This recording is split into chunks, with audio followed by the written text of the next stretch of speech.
All right, good evening, everyone. We got an interesting agenda this evening. I'm going to change the order just a little bit, and I'm going to call to order the regular session of the City Council. We'll have the opening prayer and pledges of allegiance to follow that. Then we'll open the joint workshop session for the City Council. Within that, we will hold the joint workshop session, easy for me to say, and once we close that out, we will return to the regular session of the City Council. So if I can do this without destroying the mouse, at this time we'll call to order our regular session of December 12, 2017 for the Schertz City Council, and we'll also call to order our joint workshop session on behalf of the City Council and invite the Economic Development Corporation to call the joint workshop session to order as well.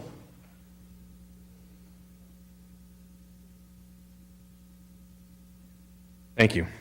So we're going to go down now to the opening prayer and the pledges of allegiance to the flags of the United States and the state of Texas. I'm going to read a prayer that was read before the Senate of the United States on June 20th of 1916.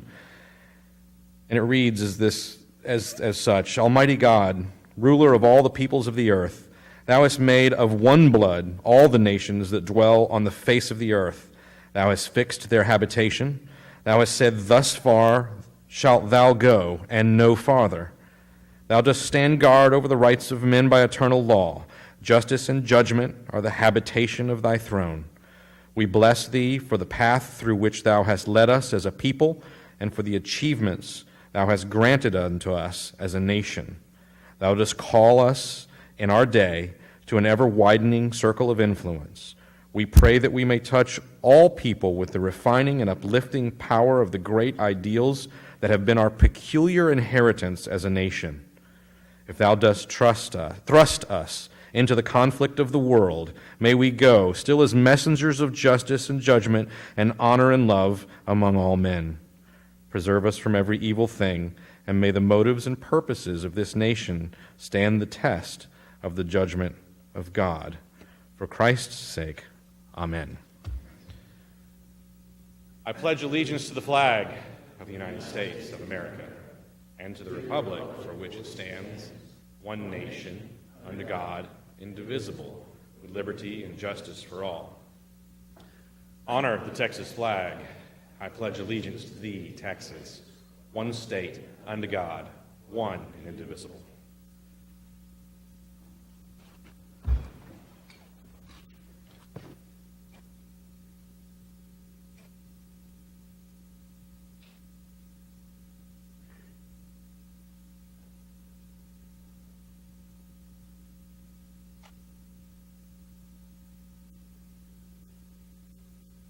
All right, we are in the midst now then of the joint workshop session, and I will turn this over to Mr. Brian James and let him walk us through the overview of efforts to implement the historic downtown Main Street Schertz plan. And before I turn you loose, just say welcome to all the members of the Economic Development Corporation who are citizen volunteers and serve with no compensation and yet pull off the miracles that are the economic development that happens in this city. Thank you all for joining us and for your service. Appreciate it.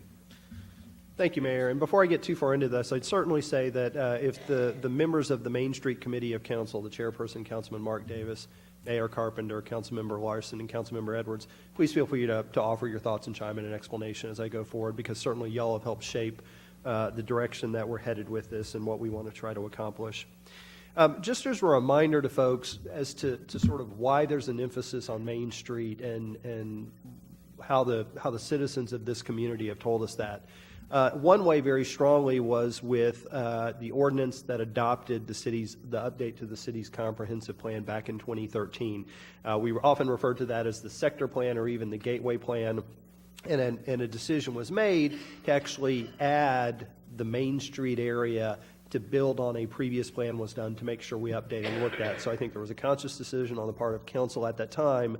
While we're doing this, we need to revisit Main Street, make sure our focus is still there. We had input meetings with stakeholders on that element of it, as we did with the north and south sectors. And that document, when it was adopted, really established the direction to move forward, or to move with regard to the Main Street area. When we say, what is our vision for Main Street? It was adoption of that document that was based on public input that led us there. Now, that doesn't mean we don't need to tweak it. We may not need to go a different direction. But I certainly think it emphasizes that our citizens say, and I think you'll see why, Main Street should be a focus. Additionally, voter approval of $1 million bond for Main Street in particular, that they did a couple years before that, saying let's put some money at these problems, and I think the Main Street plan grasped that. A couple of key elements, though, that get into sort of the challenges and the opportunities we've got. One of the issues is that Main Street includes a mix of retail, office, service, restaurant, and residential uses, as well as industrial auto repair. So it, frankly, is a hodgepodge of uses and a bit of a hodgepodge of zoning that I think is fairly typical as these older areas sort of grow and develop and change over time. It's you wonder, this seems contradictory to that, and often there's a bit of a reason behind it. But zoning is mostly general business, and R2, which is single-family residential. So again, if you guys think to Main Street, we've got residential homes, we've got businesses, and the zoning reflects that. Though the zoning may not be consistent with the actual use that's out there. We may have a residential home that's actually zoned for commercial and vice versa. But again, not different from a lot of areas. So opportunities and constraints. What we heard from the stakeholders very clearly is there is a desire to have a gathering place within downtown to be a catalyst for downtown redevelopment. I think, again, we hear folks talk a lot about Schertz has that small town feel. We have folks who were here when it was a small town and were part of that and remember that very clearly. And that led a bunch of other people to say, I really like that, I'm going to move there, to the point now that we're 40,000. We aren't a small town anymore. We are a good-sized city. And I think it's not uncommon that cities say, how do I hang on to some of that? How do I maintain some of that sense of place that makes us unique? And for Schertz, I think people obviously point to Main Street. They remember things that were there. They remember when the library was there. They remember when the fire station was there. They remember a place that they ate. They also remember over on 78 going to the drive-in movies and things like that. So it's more than just Main Street, it's the corridor. But I think from the stakeholder input, that's what people are trying to get back to. How do I have that sense of place that's really unique, as opposed to a very nice shopping center, which we have, along 3009 and along 35, but they aren't necessarily unique to Schertz per se, and I think that's what people wanted. They wanted locally owned and operated businesses that are unique. You can only kind of go there in Schertz and maybe a couple other locations. One opportunity, as I said, is that $1 million bond funding. It's good to start off going, I've got a pot of money to do some stuff with. Another is visibility from 78. People kind of see something's over there. They don't get a real clear view. Part of that is maintenance of the railroad tracks. Part of that is the back of the buildings. Part of that is lacking a gateway feature. They see something's over there. They may drive through it because of the road connectivity, but that's a positive. The other issue is we have an existing stable neighborhood to the north of the Main Street area and really to the south of the Main Street area. And that's not to say those areas are perfect and those residents wouldn't say, hey, I wish we could work on this or that or the other. Again, streets, sidewalks, code enforcement, things like that. Creating a sense of identity, but they're relatively stable neighborhoods. If you compare what we have to a lot of other cities, what we're not having is the neighborhoods creating a negative impact on Main Street. And certainly, again, not to pick on a city, but if you look at San Antonio, there's some areas that they're trying to redevelop that they would acknowledge the state of the neighborhood nearby isn't necessarily helpful to that effort. They've got some work to do on those neighborhoods. We don't have that. We've got a nice, solid, stable neighborhood that, again, if you drive through this time of year, you see a lot of Christmas lights up. I think that's one of those things that's indicative of people caring about their neighborhood and community. We have a number of existing single-family buildings there that can be adaptively reused. Folks have gone into those, was a home, they've converted them to a business, and that is very helpful. We don't have as many, though we have some, that were built for a particular use that the conversion isn't as easy. Single-family homes are pretty well able to do that. Again, we do have some constraints, one of which is that most of the area is in the 100-year floodplain, and we spent a lot of time talking with the committee about that, and I think the committee was helpful to say, but we're not necessarily helping ourselves in that area. Certainly, there are reasons we want to comply with state and federal regulations with regard to floodplain to ensure that our residents and property owners can take advantage of that subsidy for insurance. But as we should do with our codes, perhaps we overstepped and we didn't find the right balance. We made it more difficult for people, and I'll touch on that in a bit, because I think there are some things we can do to allow more development to occur in those existing structures, making it easier for folks. And then the last thing is, $1 million isn't necessarily enough to serve as a catalyst or a tipping point for Main Street. I think everybody's saying, really, one philosophy is the role of government is sort of push it along and get it moving, but then we can kind of hands off and then let's go focus on something else. And it has some momentum. We've hit that tipping point and it's able to go. And I think the feeling we have is that if we can make that larger investment, we can really start seeing some of the fruits of that, as opposed to, and we've probably all been to communities where we see a little effort they did. Again, I think a good effort that we have is our historic committee started the banner program in the neighborhood. Great effort, was good. We didn't have enough banners up, so we're in the process of adding more banners to have an impact, so you don't pass one and then go, yeah, there was one, I never saw another, but that you go through and you go, I saw one, I saw two, I saw three, I saw four, and you've now kind of framed the neighborhood up. So again, I think it's doing enough to having that impact. So the vision that's laid out in that comprehensive plan is to really leverage Schertz's history and heritage. We're not trying to go in and tear everything down. We're trying to use what we've got there, that we have some of those older structures, we have some of those memories, we have some of those little quirky things that we can build upon. We want to create a destination with local and independent businesses. And I will say that is starting to occur. Within the last year, we have had Rocket Feed, which is a local-owned business from Converse that moved over on our main street, and now you can go down and you can get a burger for lunch. We also have someone in the audience tonight who's making an investment in Main Street, and we have building plans in that I'm sure he's talked to the folks over in the corner going, hey, you got all my plans, right? How's it coming? Who is making an investment trying to bring about, again, that local-owned business to bring about sort of a bar in that area that, again, and I want to be clear, most of us probably have been to bars, and we've been to a nice bar. There's the bar where you can go after work, you can take your spouse or your family to, have a nice kind of casual time, relax, enjoy yourself. Then there's the other bar that you go in and go, I need to sit by the door in case I got to get out of here. And so, again, I think part of it is in keeping with the vision. I think our residents want a place they can go down and enjoy, that while it fits that category of bar, it really is that local meeting place, hangout place that they can go as opposed to do something else. Again, the vision is to encourage those existing buildings to the extent possible. And we have had, the redevelopment has gone into existing businesses. For those of you who've attended various ribbon cuttings and things, those are existing businesses or buildings. We've not had new construction down there. And there's some reasons for it, but folks have really taken to that. Again, create unique and unifying identity through gateways and streetscape elements. This is a key part. And if you think about the areas you like, that you go to in another community, you kind of know when you're there, and some of it may be subtle, some of it may be overt, but you kind of have signage or monuments or some sort of feature that you go, wait, I'm in a different area than I was before. And I think that's part of what this hopes to capture is we really have to create an identity so you go, oh yeah, you really want to go down the Main Street area in Schertz, as opposed to a particular location. And once you get down there, you can do a number of things. And then create a framework for activated civic spaces anchoring existing successful and new businesses. So again, part of it is what is the role of the city? Part of what the city's role is, because this isn't a shopping center owned by a master developer or a mall that can put on events for that shopping center, there isn't that unifying force. Now, we have folks who are down there doing that today and have done that, but this is where the city can sort of step in and help with that. So we look at doing things like a movie in the park or a 3-on-3 basketball tournament where we close the street. And obviously, you've got to work with your business owners to say, hey, that's the sort of event that helps drive visibility and promotes my business as opposed to, yeah, you're jamming me up, my customers can't get to me. So part of it is listening to them, but having those activities in that area. And I think that's consistent with maybe what we've heard from the community. You may recall our events previously were generally at Pickerel Park. And when we started the movies in the park and the concerts in the park, those were at Pickerel Park, which is a great park. People love it.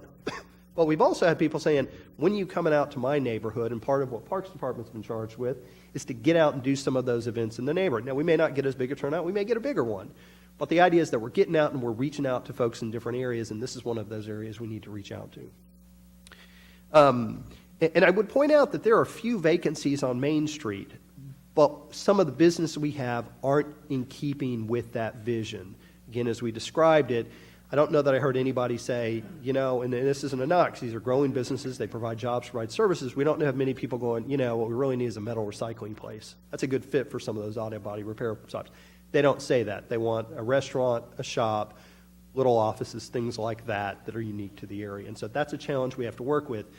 The vision has not been to push them out. What I think the vision we heard from folks is work on the other stuff and let the market take over. Because if we can get enough momentum, then the person who owns that business says, man, my land is worth more now because there are people wanting to be here. I can pick up and move to a new site that's better suited, got a little more elbow room. We're not having to push them out. We're having to work with them. But frankly, there will be some growing pains as we deal with code enforcement issues, as we deal with things like that whenever you have change and can be tough as you find that balance. So this is one of the graphics that's in the comp plan that I think people tend to point to. And a couple things that you'll notice when you look at it. One is the streetscape is very different. It's not what you have out there, which is perfectly functional, but it's frankly nothing that you go, this looks really nice. It's functional, but it's not necessarily something you write home about or you take a photo down there of.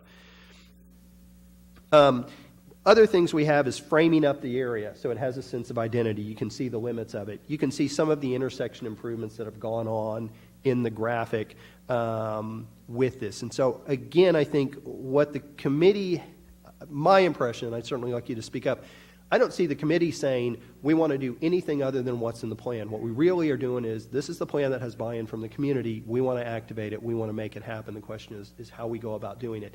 And we can't do everything at once, but we need to do enough to start from stuff and, frankly, to support those folks who are making an investment down there now so they go, this is good.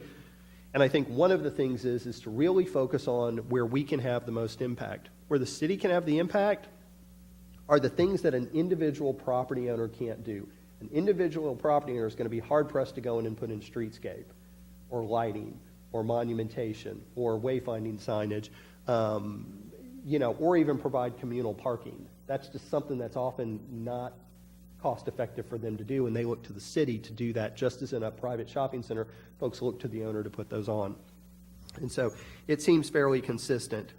So, some of the recommendations: establish historic facade improvement guidelines, evaluate and modify building and site development standards, evaluate non-conforming standards and amend them to allow easier redevelopment, evaluate use standards to make it easier to develop temporary uses, and then revise off-street parking standards. And we've done some of that. We've taken a crack at what seems to have the most impact. We haven't necessarily gone in with a historic facade improvement guideline because what we didn't want to do is go in, I think, with a stick first, let me tell you how to do it.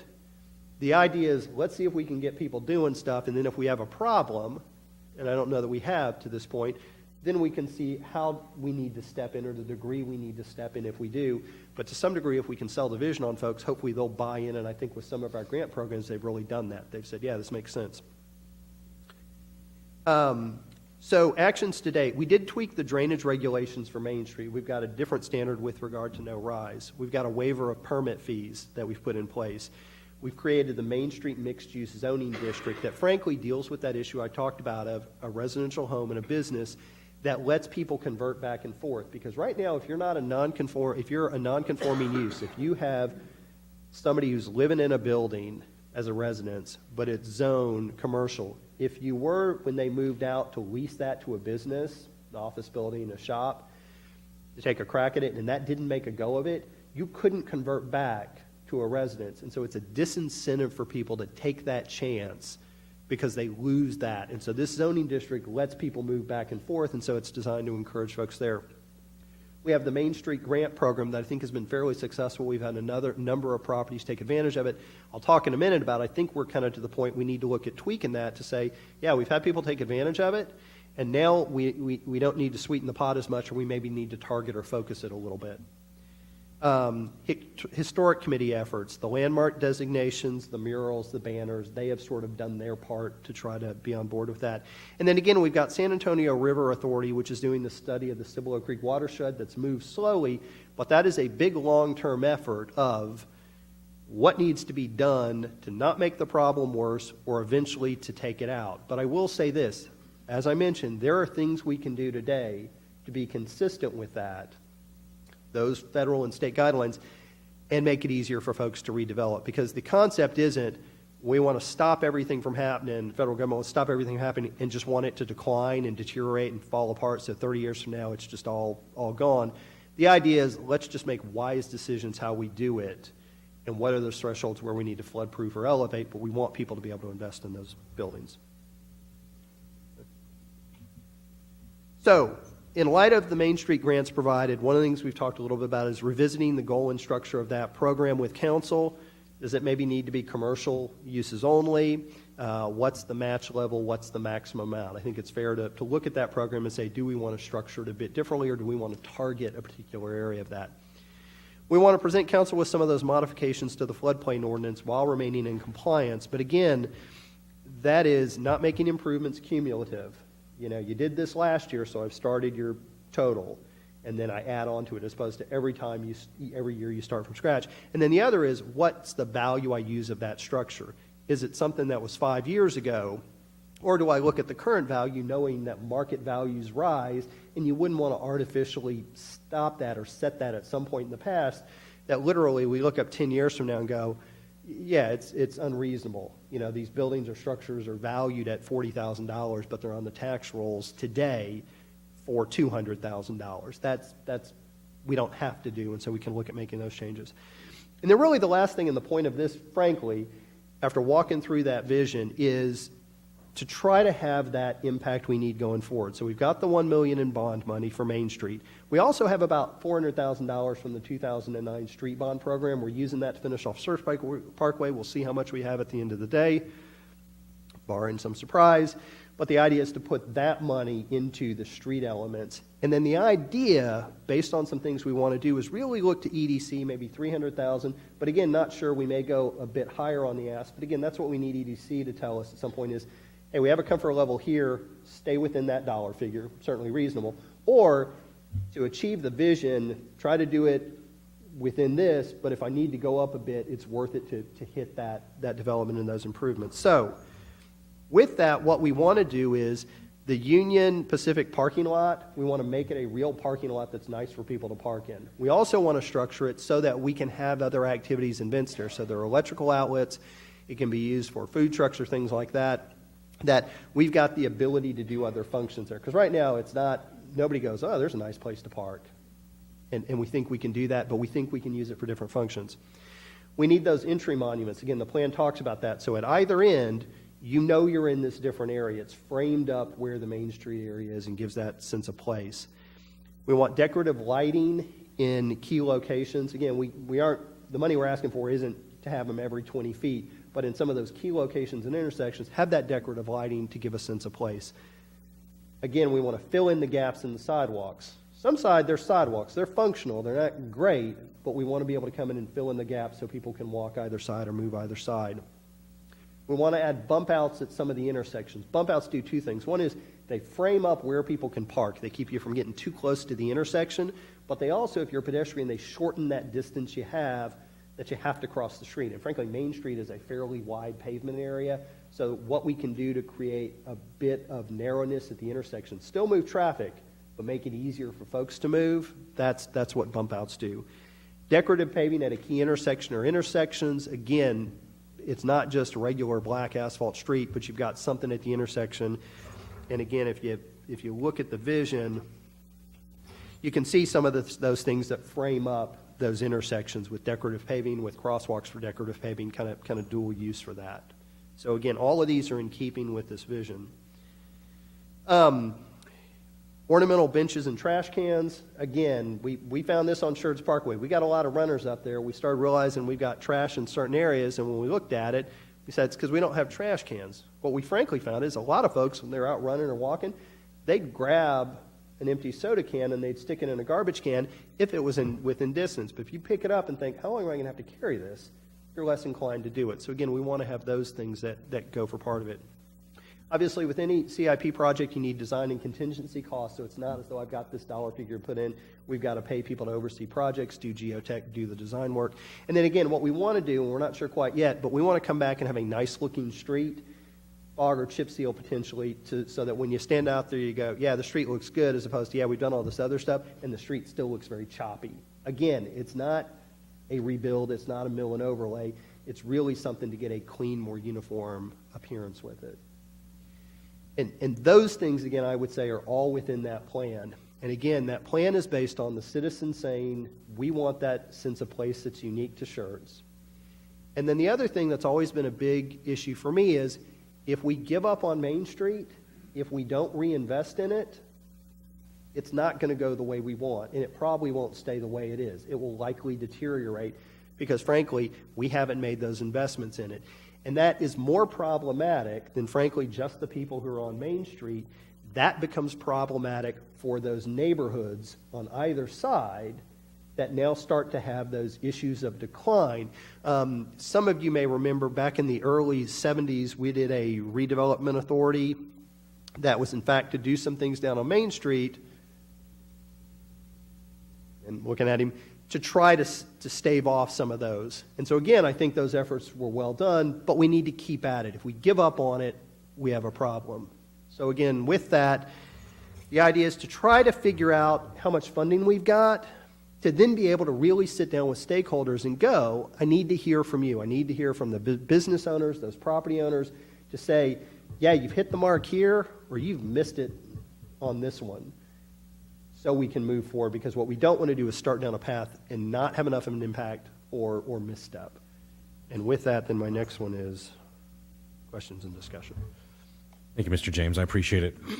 What I'd like to do first is open it up for the economic development directors. And this is not just a money question. I mean, if y'all have thoughts, feelings, ideas in support or contrary to what you've seen or anything at all with what we could or should do with Main Street, I think all of us would like to hear it. The members of the Main Street Committee we've wrestled with this, and of course it's not a new question either. What do we do in that part of town? Do we have a town center like a county seat might have? We really don't. We've wrestled with this quite a bit. So thoughts, ideas, commentary, is it a good way, bad way to spend EDC money? I mean, we're kind of seeking guidance, to be fair.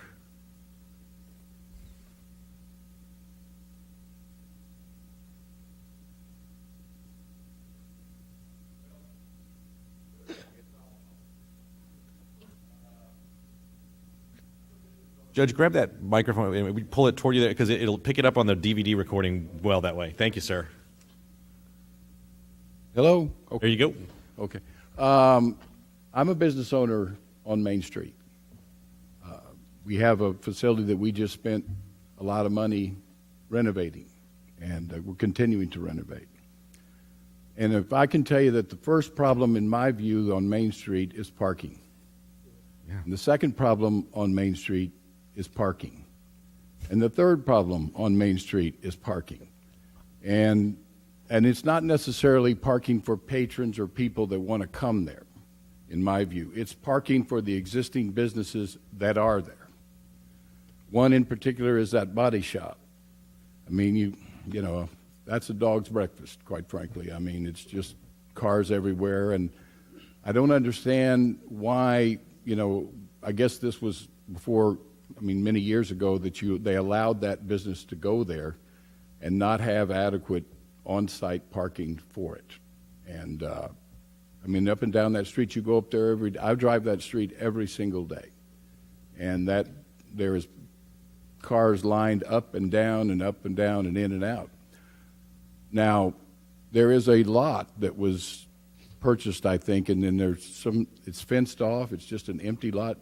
Is there something to do with parking there, or is it? I'm not sure about. So the body shop owns that, and they have been discussing a plan to turn that into a parking lot. And to be very clear, it is not parking for cars awaiting repair because the zoning doesn't allow it. Mm-hmm. You've got to drive the car on the lot and be able to drive it off for parking. And so one of the things that we would likely do shortly after this effort, or if they start moving forward, is try to find a win-win. Because if they're not parking cars there awaiting repair, it's the employees parking there, it's the cars that can drive a customer's coming to talk or pick up or whatever the case may be. They are generally 8 to 5, 8 to 6, 7 to 6 use, and that lot will then sit empty because it's it's not cars waiting repair, the rest of the time. It'll sit empty in the evenings, it'll sit empty in the weekend. And so what seems to be, I think the committee talked about, is let's reach out to them as part of this effort or after as they move forward to say, hey, how can we do something that's a win-win to help them make that investment to deal with the problem that's associated with their business today, but that then becomes a positive for the community, and again, it defrays some of those costs. So I think that's the game plan there. But yeah, you're right. The challenge we've got is we've got those existing businesses that, again, ownership may turn over, name may turn over, they come in, they get a new CO, and they reopen up. Otherwise, they'd never be able to do anything with it because you're right, there's not parking. And that's why I think really, if we talk about what our role is as local government, it's those things that individual property owners can't do well themselves. And for us, providing that parking, making some of those infrastructure improvements seem consistent with that vision. And I think that's the key to the whole revitalization of that area is if you can provide adequate parking, not only for people coming down there to do things, but also for the existing businesses to have sufficient parking for their needs, then I think the rest of it would flow nicely. Yeah. That's my view. In other words, yes, it'd be nice to put, some improvements in that area and really make it, a show place. Yep. But without the parking, I think you're dead in the water. That's the first and, to me, the main priority of that. And that's certainly something we'll talk with the committee about, but that may be something we come back where we say, hey, I've got this range. We may go at the higher end of the range to say, let's provide parking at multiple ends. It's something we'll take a look at.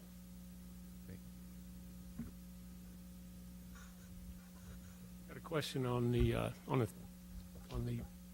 population. What's the, on a good day, what would be a crowd size you would expect on Main Street? Say the vision is fully developed. Are we talking hundreds? Are we talking thousands? Or Yeah. So that really needs to be determined by the community. Now, I'll decide I'd like the committee to weigh in on to help me out on, but I'll give you a little bit of a take, and then I'll turn to them. I think folks want to see more activity in the evenings and weekends than we've got, but I don't think folks want to be overrun like maybe Green is, or down around Flores Country Store. Lotus, I don't think folks are saying, I want so many people coming down. What I think we've heard is, I want a place for our citizens to go, bring somebody who comes to visit. Certainly happy to have other folks going. But my impression, again, is not we're trying to max out the numbers. It's that because of those residential neighborhoods nearby, because of the traffic circulation problems, we've set the bar lower than maybe I'd say a Green or a John T. Flores.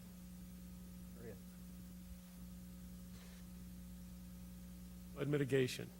Yes, sir. What's I saw some things on your slides concerning that. I mean, my number says 40 to 60 million to deal with the floodplain. What are some of the answers, or what are some of the ideas on dealing with that? Yeah. So it is a regional problem. Again, for folks who remember the 98 flood, and I wasn't here, but what I hear is, it wasn't that it was raining so hard over Schertz. It was raining. It was raining upstream, and that water all came rushing down. And so what Bernie does with their drainage is a part of that. Improvements all along the route are that. But clearly we have some problems. We have some pinch points with the railroad tracks. We have pinch points with FM 78, and then we've got a road that has, or a creek that's got some bends in it that tends to back up. Now, what I didn't touch on is it's not just Main Street that's in the floodplain. Much of that neighborhood above it is in the floodplain. And so, frankly, mitigating that at a very expensive isn't about Main Street. It's about literally hundreds probably of residents who need some help there and we need to deal with long term.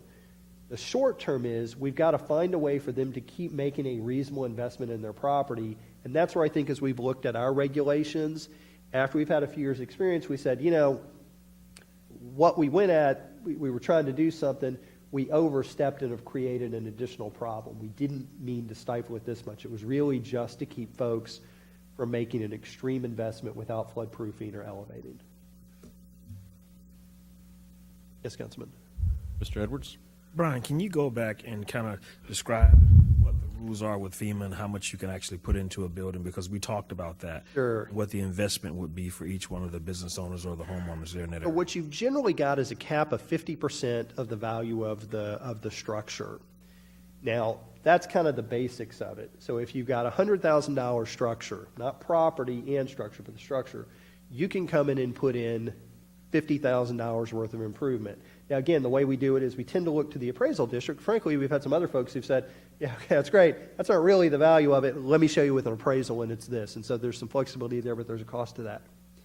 So that's the basic standard we have to meet.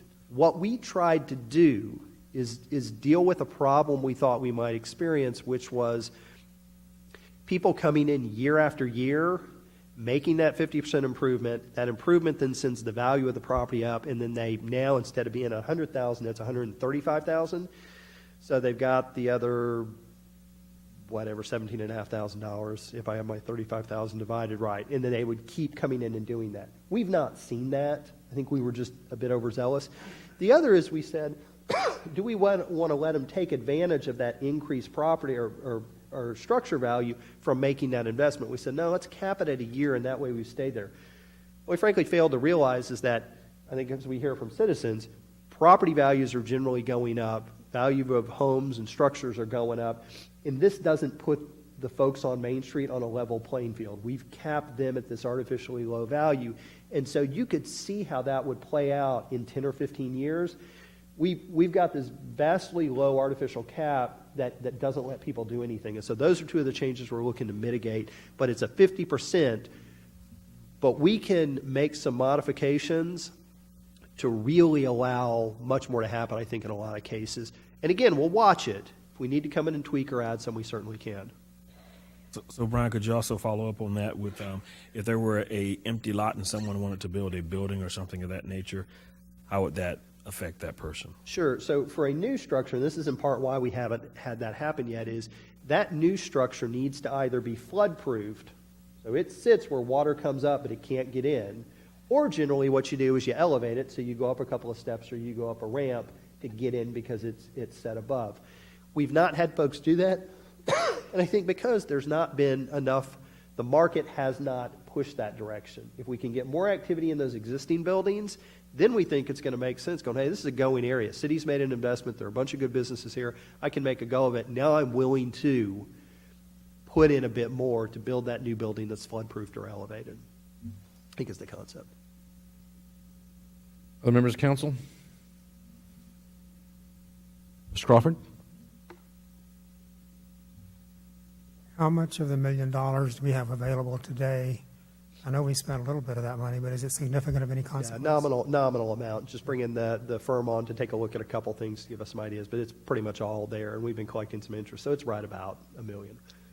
And the new construction that Cedric was talking about, aren't there some limits on whether money can be borrowed to do that from a federal point of view? So what you can have is you can have an issue in terms of getting a loan to build something in the floodplain. That can, You can use your own money. you can use your own money. You certainly have the ability to go out with some folks and get a loan, but yeah, it can be a challenge to do that going forward. The other thing is, and we've kind of looked at it, there may be some areas not quite on Main Street, but over on 78 that in fact, if you did an elevation survey and did a little bit of fill, you may be able to pull it up out of the floodplain. You don't have anything available tonight that shows the general layout of the floodplain for the different streets, do you? And it's okay if you don't. I just do thought- not, and certainly what I can do, and I apologize for that, we will send an email out tomorrow with a PDF to all the members of EDC and council showing that. I think it's enlightening of how far up Yeah. north it goes. Okay, thank you. So, Mr. James, what are you looking for tonight from the corporation and from the council? So what I think we're really looking for from council, because the Main Street Committee is not going to come back and say, hey, this is what we're thinking about, trying to do these things to have enough of an impact. We'd like, well, not a final approval, a nod a bit from council saying, yeah, you seem to be on the right track. That makes sense how you're going about it. And I think we're looking for a bit of the same thing from EDC. Not say that you don't have some thoughts how we could tweak it, but also to be perfectly honest, that in light of this, and in light of how EDC can spend money, that this is in keeping with your mission and your vision and what you can bring about in the community. And frankly, given how much the city's put in, that looking to EDC makes sense. City didn't look to you to pay for it all. We looked to come and said, hey, here's our money. We found some more. I need some more to jump in. And so we're looking for a bit of a nod.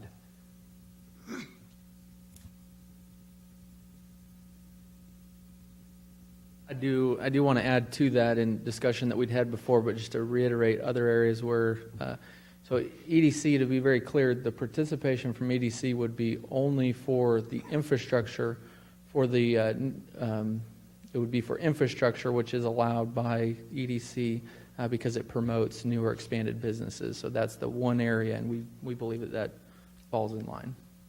The only comment I'd have about that is that there were times in past years where the council was rather, call it heavy-handed with our Economic Development Corporation, and it is not our desire or intent to return to that environment and make you start buying paper and things again.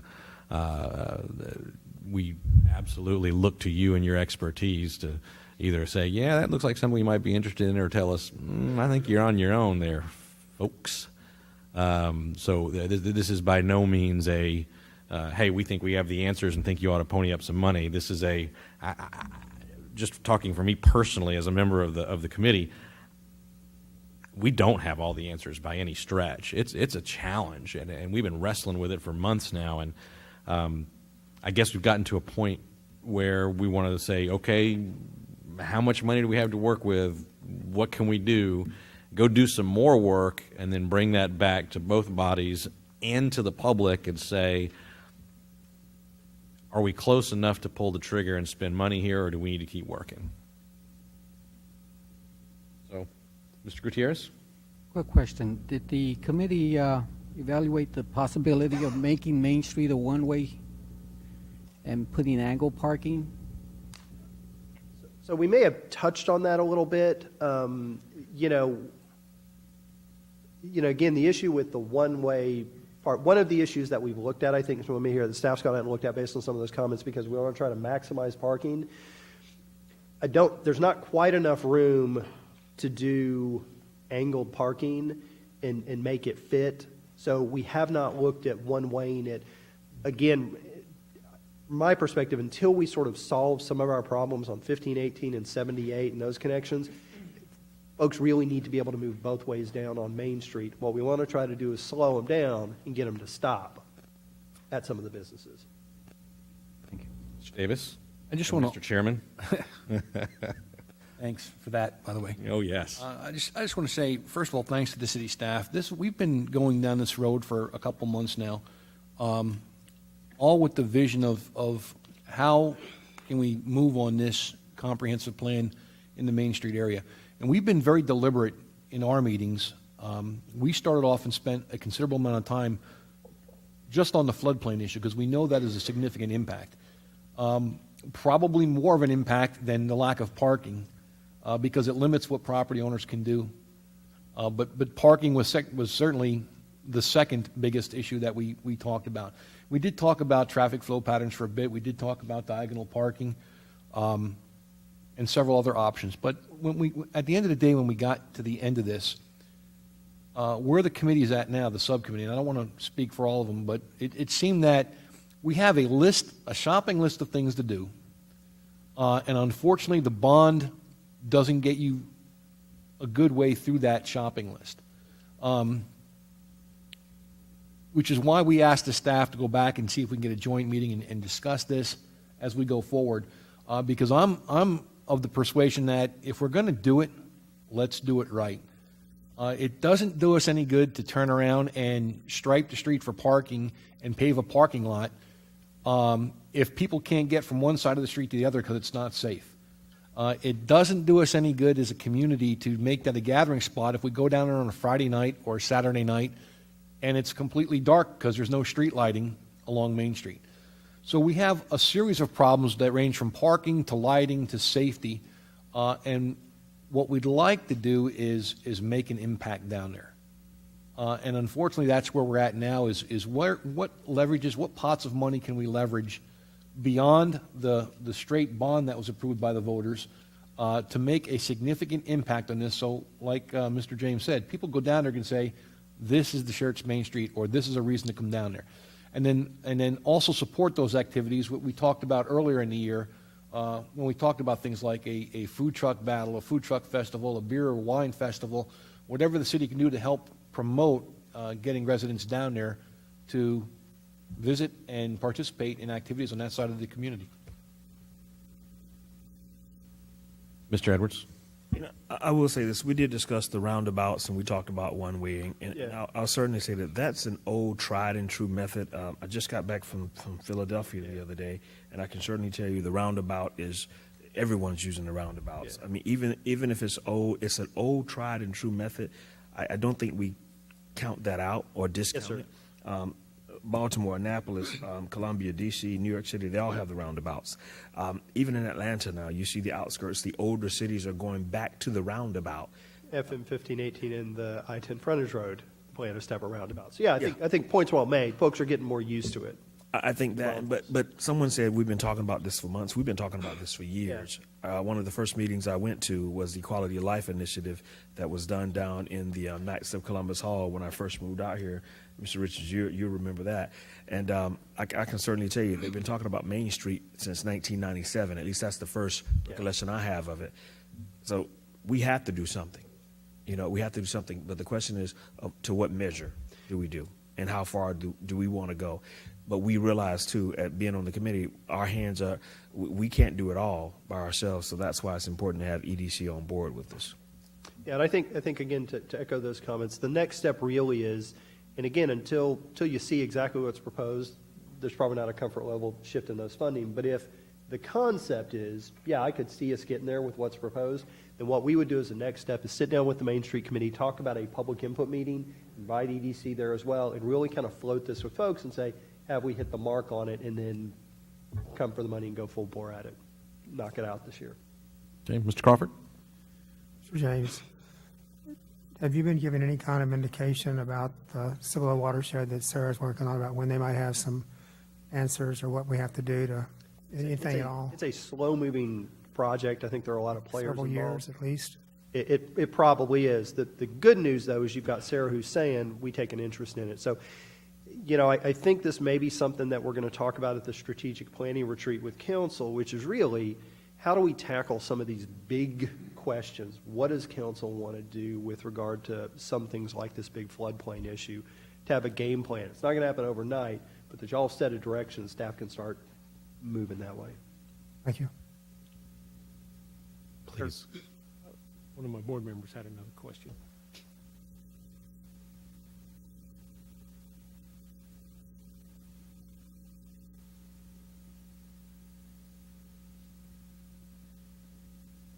Thank you. My question may have been addressed at a prior meeting, and perhaps I wasn't just privy to it, but I wanted to ask the priorities on the project. Is the priority revitalization of that area? Is the priority to preserve history, or is the priority for the city really to create a local flavor destination, giving the people a place to gather, but also mostly bringing in revenues? I would like to understand what the priority schedule is on this. Mr. James, would you like to be relieved of that answer? Would that be better? Mr. Davis, you have some thoughts? I would say that it's at least my priority is to give the community a place to gather, a place to go and do things, followed by revitalization of the area down there. And I think as we've talked too, that if there's a way we can do all three, that would be ideal. I mean, one of the things we even talked about was some things that I learned from attending the 50-year reunion of the 1967 class of Samuel Clemens. And some of the things they told me, Schertz Cibolo. I stand corrected, because that was the last year it was Schertz Cibolo, wasn't it? Well done. And I was given a number of stories about what used to be on Main Street. Old Bossy, as an example. Riedel's Food Liner, right? And that had, what on Main Street? Was that a cross? Got it. Okay. Okay. That's where Riedels was, yeah. We see we've already started to have fragmented commentary from this is so I think that if we could preserve history and have a place to gather and provide some revitalization without significantly damaging the what exists today, because there's a really interesting mixture right now of residential, of business and type of business, and it's a over time this natural development of a, as Mr. James's phrase is, hodgepodge of different kinds of things going on. I don't think that any of us on the committee that we've talked have said we want to undo that either. It's how can we get all of those things at once? And to Mr. James's point, with some investment from the city, but not us going in there and saying, you know what, let's clear this all out and do it completely differently. I don't think that's the idea either. And just a bit, if you recall, the Main Street Grant Program, those alterations have to be approved by the Historic Preservation Committee. So again, we've gone a bit of a carrot approach. We can provide some additional funding, but you have to do it in keeping with the vision, so it's vetted by them as opposed to a stick approach. Please. So the second part, given the answers and the commentary, has there been an analysis done, a financial analysis done, for example, to ascertain whether the extra benefits, which is the revitalization and the historical aspect of it, added to the priority, which is to create the local favor and create a destination and drive revenues? Has there been an analysis done for any other location, given the challenges for this particular location? And yet I understand and appreciate the revitalization and historical aspect of it, but has there been an analysis done if you were to create a local flavor destination at a less challenging area? Has there been a comparison done, and therefore the decision is made that it's pretty much got to be that Main Street because of the associated benefits of the revitalization and the historical aspect, or has there been consideration to do it someplace else where the infrastructure, as example, parking, flood zone, train issues aren't there, and the return on the investment towards that type of a location versus the Main Street? Yeah, we have not done that, and I think part of the reason you articulated a few of those, but one of them really, from a staff perspective, certainly I look to the committee, is that our feeling is that if we don't make an investment, that area and the neighborhood around it is likely to decline. And that may seem intuitive, and it may be false and may be incorrect. But I think part of what I go back to is what you've heard from the citizens is, with the comp plan, Main Street is an important part of our history and community. And if we're going to make that investment, let's do it there. Even frankly, though, it may have some additional challenges that increase cost, as opposed to the direction for Main Street is let it keep going in a different direction. Auto repair businesses, things like that, more industrial uses.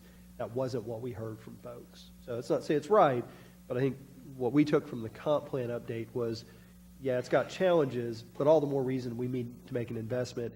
And it's not just about a return. Certainly we want to have something happen. We don't want to pump a bunch of money into it and it looks the same. But I think that's a bit of the benefit we have today is, as I said, we have had folks make an investment. We have had the bank make a significant investment that really is striking. We've got somebody in the back of the room who's making a big investment. We've got somebody who sent a letter today saying, I made that investment. And so I think that helps to support and justify, as opposed to it's a bit of field of dreams, build it and they'll come. What we have to point to is folks are coming. I'll be blunt. How do we live up to our part of the bargain? How do we listen to our residents that said this is the vision in the comp plan? And how do we listen to those residents in the area that said, yeah, you got to make an investment? And so we just have not approached it from analyzing multiple sites in a quantifiable cost-benefit analysis. Doesn't mean we shouldn't have done that, but that's just not how we viewed it. Yeah, we didn't look at it empirically with any kind of studies or anything like that, but we did kind of talk about it. You know, should this extend over to Beck, right? Should this extend over to Beck and go into a partnership with the school district who owns land as you move further toward 3009? Should we be up on 482 where the old general store is and where we've already got some historic sites? Should this really be down near the Crossvine off of 1518 in some sort of public-private partnership for mixed use along 1518? And we looked at all those things, thought about those things, talked about how the original vision for, and someone I know hits here will correct me if I'm wrong and don't remember correctly, but from talking with Mr. Richmond, was that the Parkway would have neighborhood services up and down the Parkway, and we've kind of moved away from that, and that was potentially going to be kind of the commercial neighborhood services presence that led you down to this part of town and over to Main Street. And I think, and again, not to talk for the committee members, but I think we ended up coming back to it's really Main Street. It was hard to put into Crossvine. It was hard to move toward Beck Street. It was hard to fit in at 482, and the Parkway vision has passed because of the way that it's developed over time. And if Please. I may, Mayor, and I certainly, sorry, keep in mind, we will almost double in population when we hit build out, as will many of the communities around us. So to some degree, I guess, when we reference Crossvine, for example, or areas up north, it's not an either or. We think the population will drive those things. We think there is going to be a need for some of those things in different locations. But what we hear from folks is, don't forget about these older areas while you pursue the newer, shinier, maybe. Please.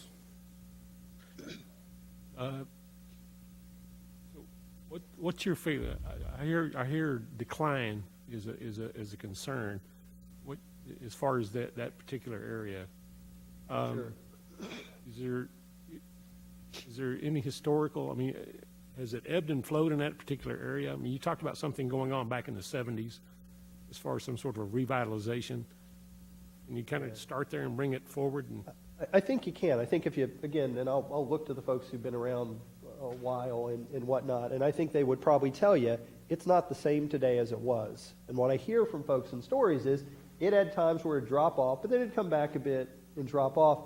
But what I tend to hear is it's sort of been forgotten about. With all the new development pushing out other areas, it's just kind of moved away from it. But again, I think the stories y'all tell about, that's where you shopped, went to the movies on 78, that's where you did business. That it's not as much that way today. And I don't know that it ever will be because of changing nature of retail and things like that, but I think that's where people latched on to. We need that local-owned flavor, that local business to come in and do something special, unique.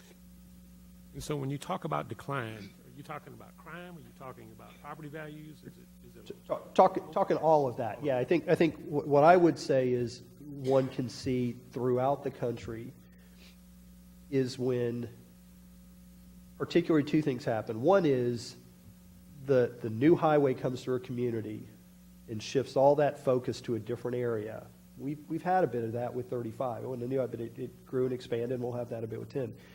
That loss of focus tends to create some vacancies and decline and things like that. And so that's part of it. But then the other is when you don't make investments in the area, when the city frankly doesn't maintain the streets, rebuild the water lines, enforce codes, hold events in those areas, create a sense of pride of place, what you start to see is, property values start to go down, crime starts to go up, code enforcement issues arise, structures start to go vacant, money's not put in. Why are residents put in? And I will say that the counter to that is, it's amazing, having worked in other cities, seen redevelopment effort, the city frankly going in and putting in a little bit of effort, how much you get engagement from property owners to frankly just pick up trash.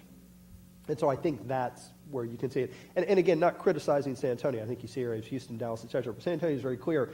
If you talk to people what certain areas and neighborhoods around downtown were in the 1930s and 40s, it's nothing like that today. And once you lose it, it's real hard to get back, in part because you have this dilemma of, do I tear stuff down that's vacant and I got folks doing whatever in, but then I'm losing that unique sense of place. And I will say that cities very passionately struggle and debate that, and we want to avoid that. One other thought, too, that the committee, and again, correct me if I mistake myself, kind of came back to again and again was because of the 2010 bond and that was voted on by the residents. They've kind of instructed us, basically, to make an investment on Main Street and at the ballot box given us their will and said. Of all the choices we had in 2010, here's the ones we said yes to, and here's the ones we said no to, and this was one that the voters pointed to, and we did come back around to Main Street in no small part, given that portion. Because if we were to decide that it's not something that we would do, we would have to go back to the voters and say, here's what we've learned, here's what we see. We're gonna return this bond money. We're gonna do this a different way, and let's go back through the process again. That actually cost a good bit of money, and money that could have been invested in what we're looking at. So, council, anyone else? Corporation, directors? Absolutely, please. I just have one more question. Is there a way to turn, or have you already discussed, turning the floodplain concern into a benefit? For example, creating a man-made water works to beautify the area and create a main street, something around that, so that the reason that you have boardwalks or that you have raised walkways or something actually ties into the beautification of the area, taking advantage of the floodplain and turning it into something that still is workable? Or is it just dealing with the floodplain and diverting the water as opposed to capturing it and using it for something? It's not taking the floodplain and turning it into an amenity. So the distinction maybe I'd give you is very often where someone has a drainage way or a smaller creek running through an area. Often those creeks have more water, you get nice trees growing up, so you start to have patios, decks facing that, you pull back, you raise up, things like that. We've seen that again in Green as an example. That's not our situation. It's not a matter of, hey, I've got this water moving through and how do I deal with it and improve the channel. I literally have the Cibolo Creek that overflows its banks and inundates the area. And again, I'm remiss, as Councilman Crawford asked, I should have had that floodplain map. We will send out the floodplain map, and then I'll send out a photo from the 98 flood that our Public Works folks had. And I think it'll give a different perspective. When you see it, you'll go, oh, it's not about moving this water through the area. It's about this water that just flows into the area. There's not a way to capture it. There's so much water that comes in. And when you see the floodplain map, I think you'll be amazed. And again, if you talk certainly with Mr. Outlaw, as an example, in the back, who my impression was key in that, and some of the other folks here in Public Works who can tell you this is what they experienced back in that flood, it'll give you an appreciation. Yeah, it's a bit of a different situation. We're trying to deal with a different problem. Cool. Mr. Kessler, you had a comment to follow? Mr. James? Yes, I just want to say when the EDC receives that map, it may be a bit confusing. If you just go to look at it, you'll see what looks like a large blue layer over the whole map. And you'll say, well, where's the floodplain? And I think there's a bit of that in the committee. Well, where's the floodplain? And it's all of that blue area, and you've got to go to the very extremes before you see it. So when you see that, it's actually all of that area. Judge? I don't want to speak for the EDC board, but I think myself, I'd be open to investing once we had a definitive plan in front of us that we could analyze it and make sure from our standpoint, or feel comfortable from our standpoint, that it's money well spent and that it's going to be a good investment. So that's my view. Although I will tell you that probably when it comes down to it, I will abstain or recuse myself, as I am a business owner down there, and I would feel a bit uncomfortable voting on that issue. But I think I can say that to the board. I agree with you. Very good. Council, any other feelings, or should the committee continue its work and work with staff to bring some things forward. Is that all good? Looks like we have pretty much unanimous consent. Mr. James, is that what you needed this evening? Thank you very much. Thank you. Very good. Then the corporation and the directors, anything else that you guys would like to share? If not, would you like to adjourn your portion of the joint workshop session? Very good. Then at this time, the council will adjourn its portion of the joint workshop session, and we will return then to our regular session. To the directors, thanks for joining us tonight. We really do appreciate you guys spending some time with us, and we'll continue our work and reconvene later on. All right, good stuff. Yeah. All right, so several things that we have here. We've got a bunch of presentations and workshops, but I want to get to the hearing of residents. We've basically taken up what we normally would have spent in time on presentations and workshops with our joint session. So I'm going to go ahead and move to hearing of residents. And again, when you come forward, if you would give your name and address for the city secretary, and 3 minutes or so for commentary. We can run a little bit longer if we need to. But first signed up this evening is Mickey Terleski. You want to just during the public hearing? Okay. Okay. Yeah, so I'm going to open the public hearing items up, and if you'd like to speak now and then you could. It's entirely up to you. If you'd like to wait till the public hearing, that works. Okay. Microphone's yours. Oh, wait, get rid of me faster. That's up to Brenda you. Michelle Terletsky, 705 Maryland Drive, Schertz. I'm kind of glad. I wasn't going to look at the Building and Standards Commission ordinance that y'all have for the public hearing. I'm kind of glad I did, after hearing what Brian had to say tonight. I read this about 4 times. The first time I was confused. I'm still confused, but I'm confused at a higher level than what I was when I read it the first time. And I guess what I'm asking, well, let me point out some things first. You talk about giving somebody 90 days and 30 days, et cetera. Is that business days or is that calendar days? That could make a difference to somebody, especially when you have 20 days, business days in a month, and you have 2 of those that happen to be holiday. You're talking about publishing in a newspaper. What's the official newspaper? Used to be the Herald. Then it became the Seguin Gazette. I don't even get the newspaper. I don't know how many people do. But can you tell me where you might be publishing that? I think we should probably put in there that you would tell the person that that's what you're going to do and where you're going to publicize it. But at any rate, I won't get into details. I've made my little notes. And I'd like to kind of talk to somebody and maybe get some clarification on some of this, if that's all right, before the next public hearing, because after that, it's kind of too late.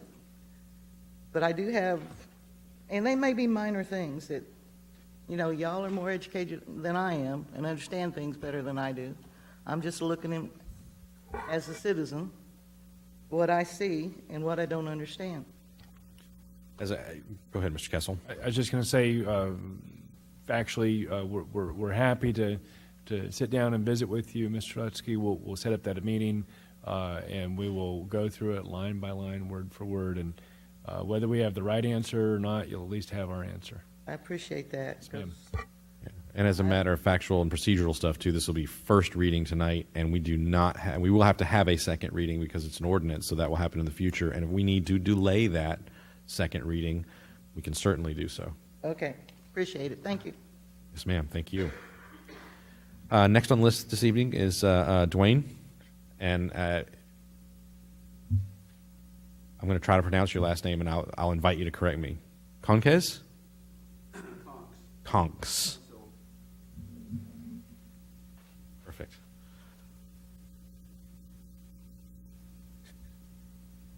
Sir, if you like, I can pass those down, and we'll get them going for you.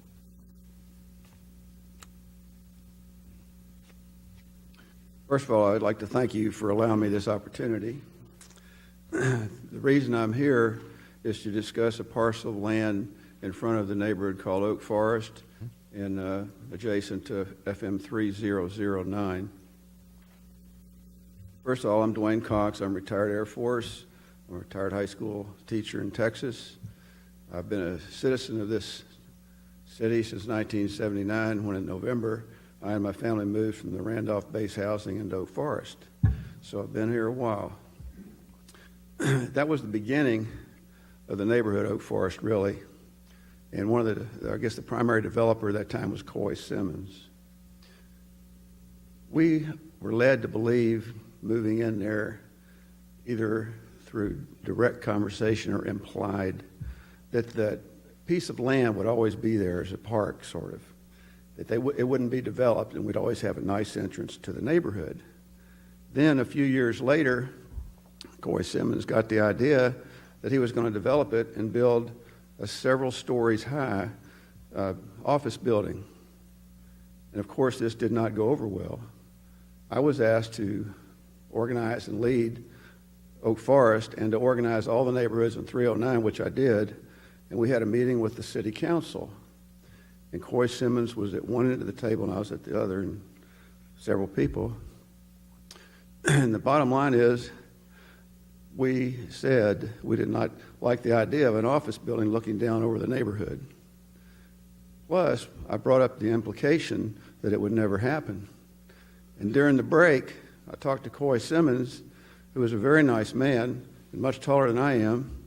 And I just said, Coy, this is the way it is. If you proceed with this, we're going to take you to court beyond your lifetime. And I'm not a lawyer, I just made it up, and I think he believed me. He smiled, looking down at me, went back in the meeting, and I never heard any more about it. Then I went on a remote tour. When I got back, I asked the city manager, whatever happened to that land? And he said, Coy had donated it. I said, you got to be kidding me. He gave it to the city of Schertz. I never got to thank him. He passed away at Air Force Village. I don't know if anybody thanked him. I don't even know if anybody knew about it.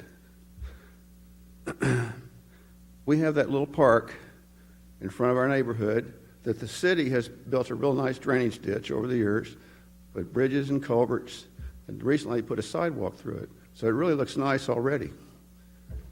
The only thing I'm really asking for is name it Coy Simmons Park or something like that. Put a little plaque or something out there that says that. I don't think we should have anything that would supersede the neighborhood sign of Oak Forest. But that's really what I'm here to ask about. And I'm very willing and happy to work with anybody to get it done. That's all I got. Thank you. Thank you. Very good. We would normally, Mr. Kessel, as a matter of procedure, send that to the Parks and Recreation Board, would we not? And can somebody work with Mr. Cox to make sure that he has an opportunity to get that on the agenda? Mr. James, you'll do that and get that on the agenda with the Parks and Recreation Board, give an opportunity to speak to them. And what we like to do is give that to the Parks and Recreation Board, because it's a citizen body and not electeds, and have them come and proffer their advice and commentary. So we'll get that going. Thank you, sir. Okay. And next on the list this evening, Mary Burks. Please.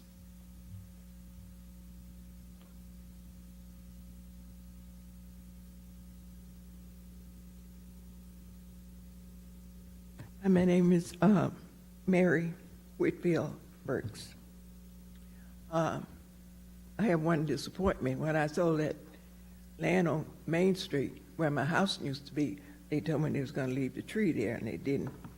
So they cut it down. My daughter, Kathy Whitfield Calhoun, she wrote a letter to the city council because I had been a member of the City Council Advisory Committee. I was appointed by then Mayor Richards, and I served on the City Council Advisory Committee several years.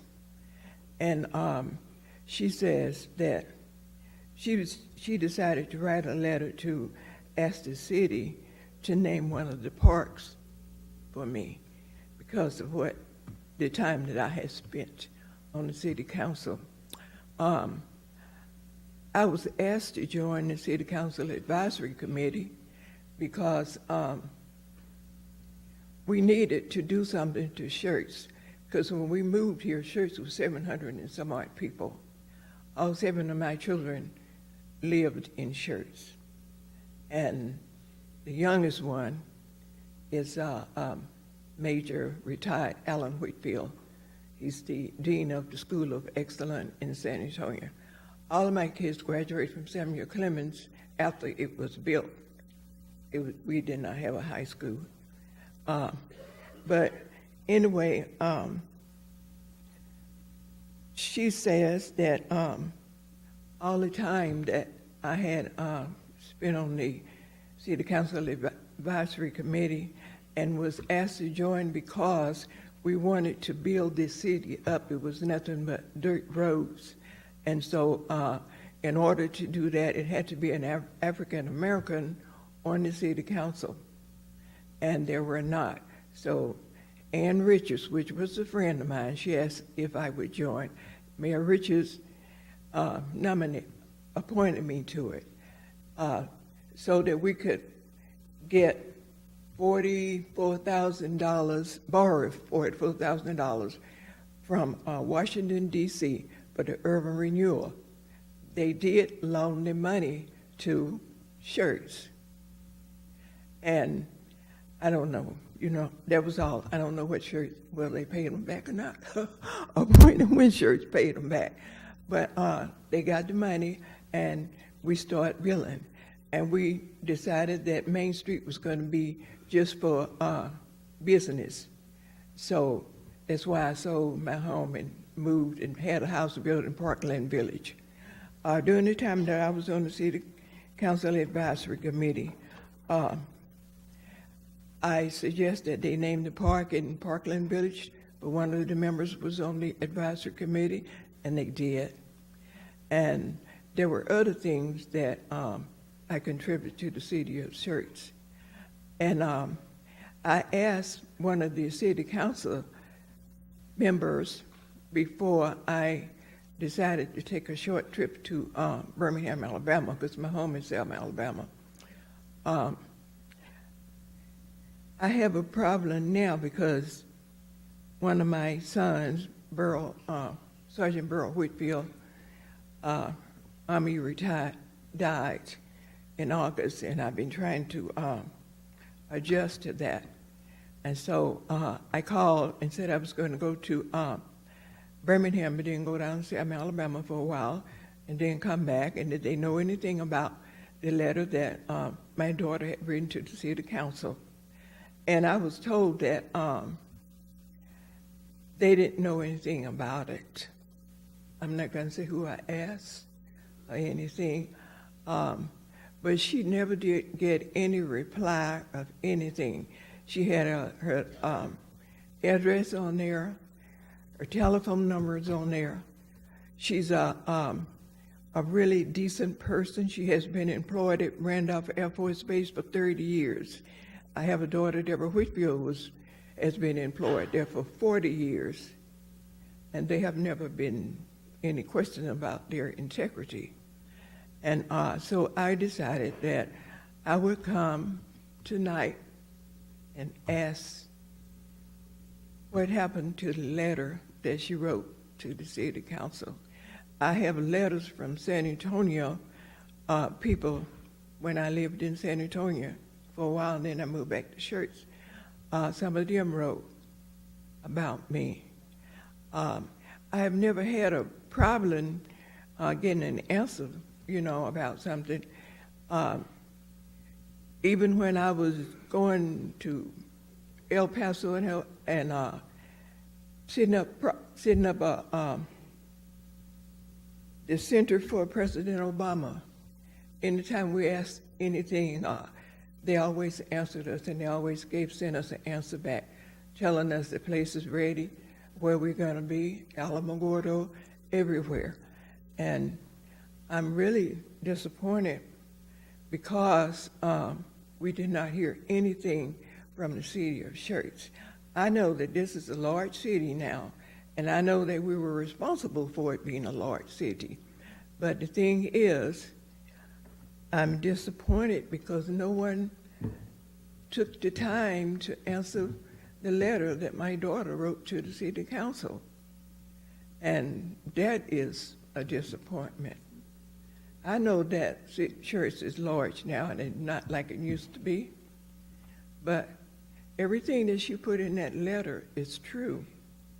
And if someone say that they didn't know anything about the letter or whatever, one of the senators in San Antonio told me that when something like that happened, you can always get the information from Washington, D.C., and all you have to do is inquire. That was a loan. They did not give the money to Schertz. That's all I have to say. Thank you. Thank you, Mrs. Burks. Whitfield Burks. Certainly. Mrs. Whitfield Burks, certainly. I'm sorry. Excuse me? I said Mrs. Whitfield Burks, right? Yes, I've been married. I'm one of those people who've been married more than once, so I married second. So now I am Burks. But I was Whitfield at that time, and all 7 of my children was Whitfield. Absolutely. I was just going by what I had on the paper, my mistake. Okay. Thank you, ma'am. Appreciate it. Thank you. One other person that signed up this evening, and that is, looks like Nick Morgan. Okay. Oh, sorry. I didn't know it was yours.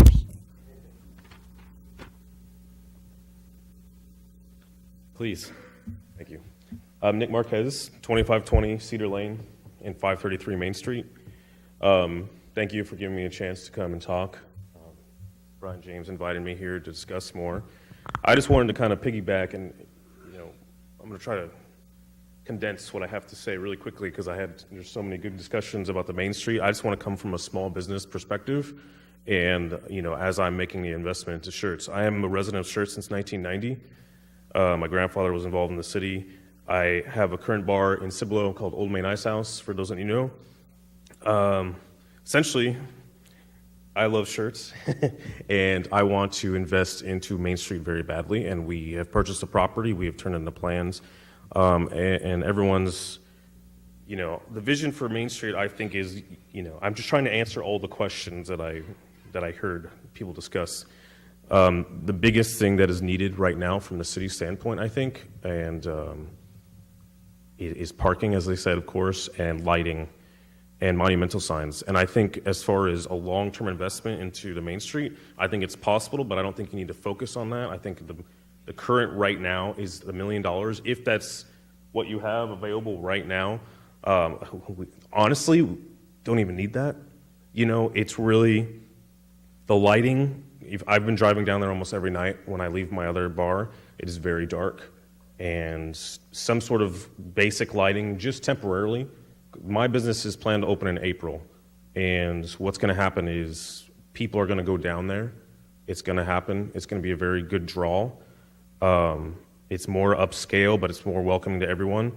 And in order for it to work, we got to have some sort of lighting, hopefully, and just some basic monumental signs.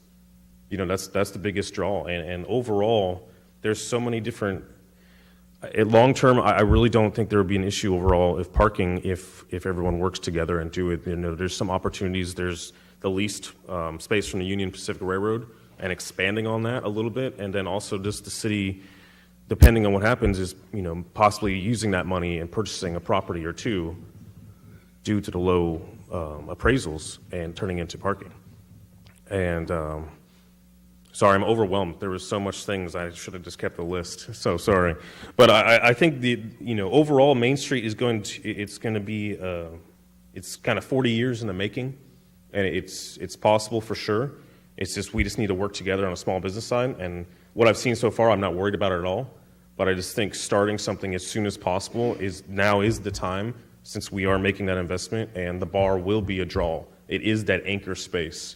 You take, not to bring up Cibolo, But to take what happened in Cibolo, nothing has happened on that street for 50, 60 years.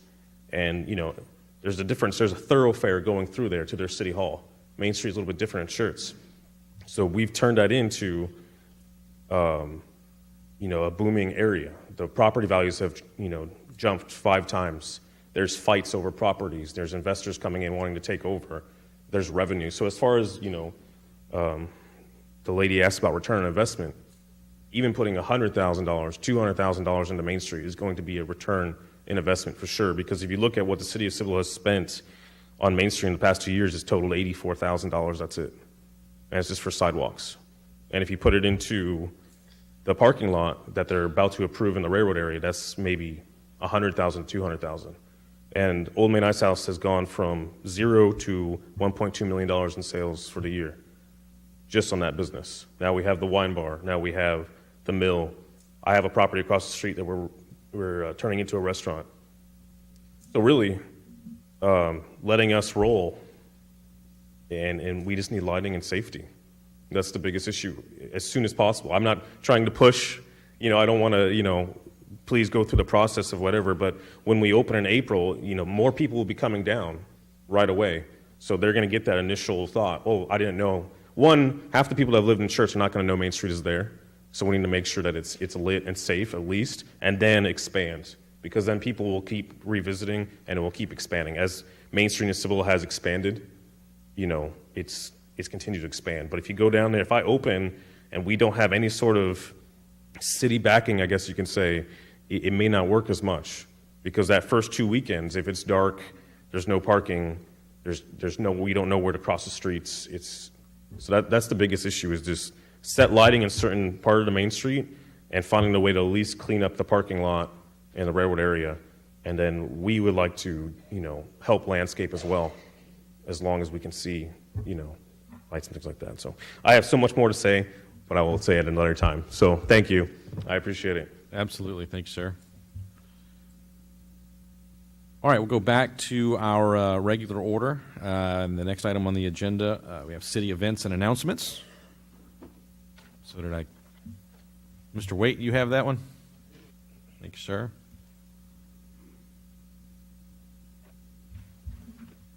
So next Tuesday, is when we've rescheduled the photos. You remember last week we had some large crowds here with art presentations and hurricane recognition. So we've rescheduled the group photo for council and management. As well, the photographer will be able to take individual headshots if you didn't get that accomplished last week as well. So that'll be from 4:30 to 5:30. And the group photo will be done closer to 5:30 when everybody gets here. So, but that's next Tuesday, December 19th. And then City Council, of course, next Tuesday, December 19th, here in the council chambers at 6 p.m. City offices will be closed on Monday, December 25th for the observance of the Christmas holiday, and Monday, January 1st for observance of the New Year's Day holiday. And then an exciting event coming up on January 6th. That's a Saturday at 10 a.m. Parks Department and YMCA are going to be hosting the Polar Bear Plunge at the Pickerel Park Pool. So it promises to be a fun time. They're going to serve s'mores and hot chocolate, which is a great brunch snack after you've dived in a pool that, if it's anything like the one in my backyard, you're going to drink a lot of hot chocolate. But it sounds like a fun event, and so hopefully everybody can attend that. All right, thank you, sir. Next item, we have announcements and recognitions by the city manager. Mr. Kessel? Mayor, Council, I want to talk a little bit about the Schertz Parkway project. As you know, our primary goal was to reconstruct the roadway, taking it from asphalt to concrete. We've reconstructed the southbound lanes, if you will, and we've got traffic open on those lanes. You've seen the progress on the northbound lanes.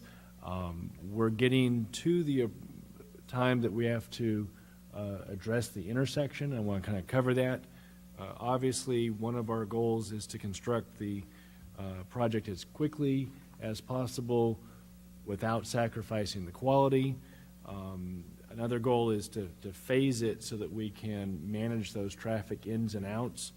And then the final goal on the project is really to add the turn lane, the right-hand turn lane at the intersection, which does require that intersection to be completely closed down for a portion of the construction process. What we're going to do, as you can see, is have the Schertz Parkway portion further up by Misty Woods and Mesa Oak exits available for local traffic. The daycare and the Valero will access off of Live Oak. During that reconstruction of the actual intersection process, there's a cross-access easement that goes from Live Oak through the Valero all the way to the daycare. And then local traffic from those neighborhoods will be able to get out to Schertz Parkway. The alternative would be if we closed that and kept it permanently closed through the construction, they would have to exit onto Live Oak and then travel up to 3009 to go anywhere from their neighborhood, and that's not a desirable way for those residents. What we're really trying to do is discourage anything that's other than local traffic from going down there during this time. So we'll be placing signs at 3009 and Live Oak that says local traffic only and advises that the intersection is closed.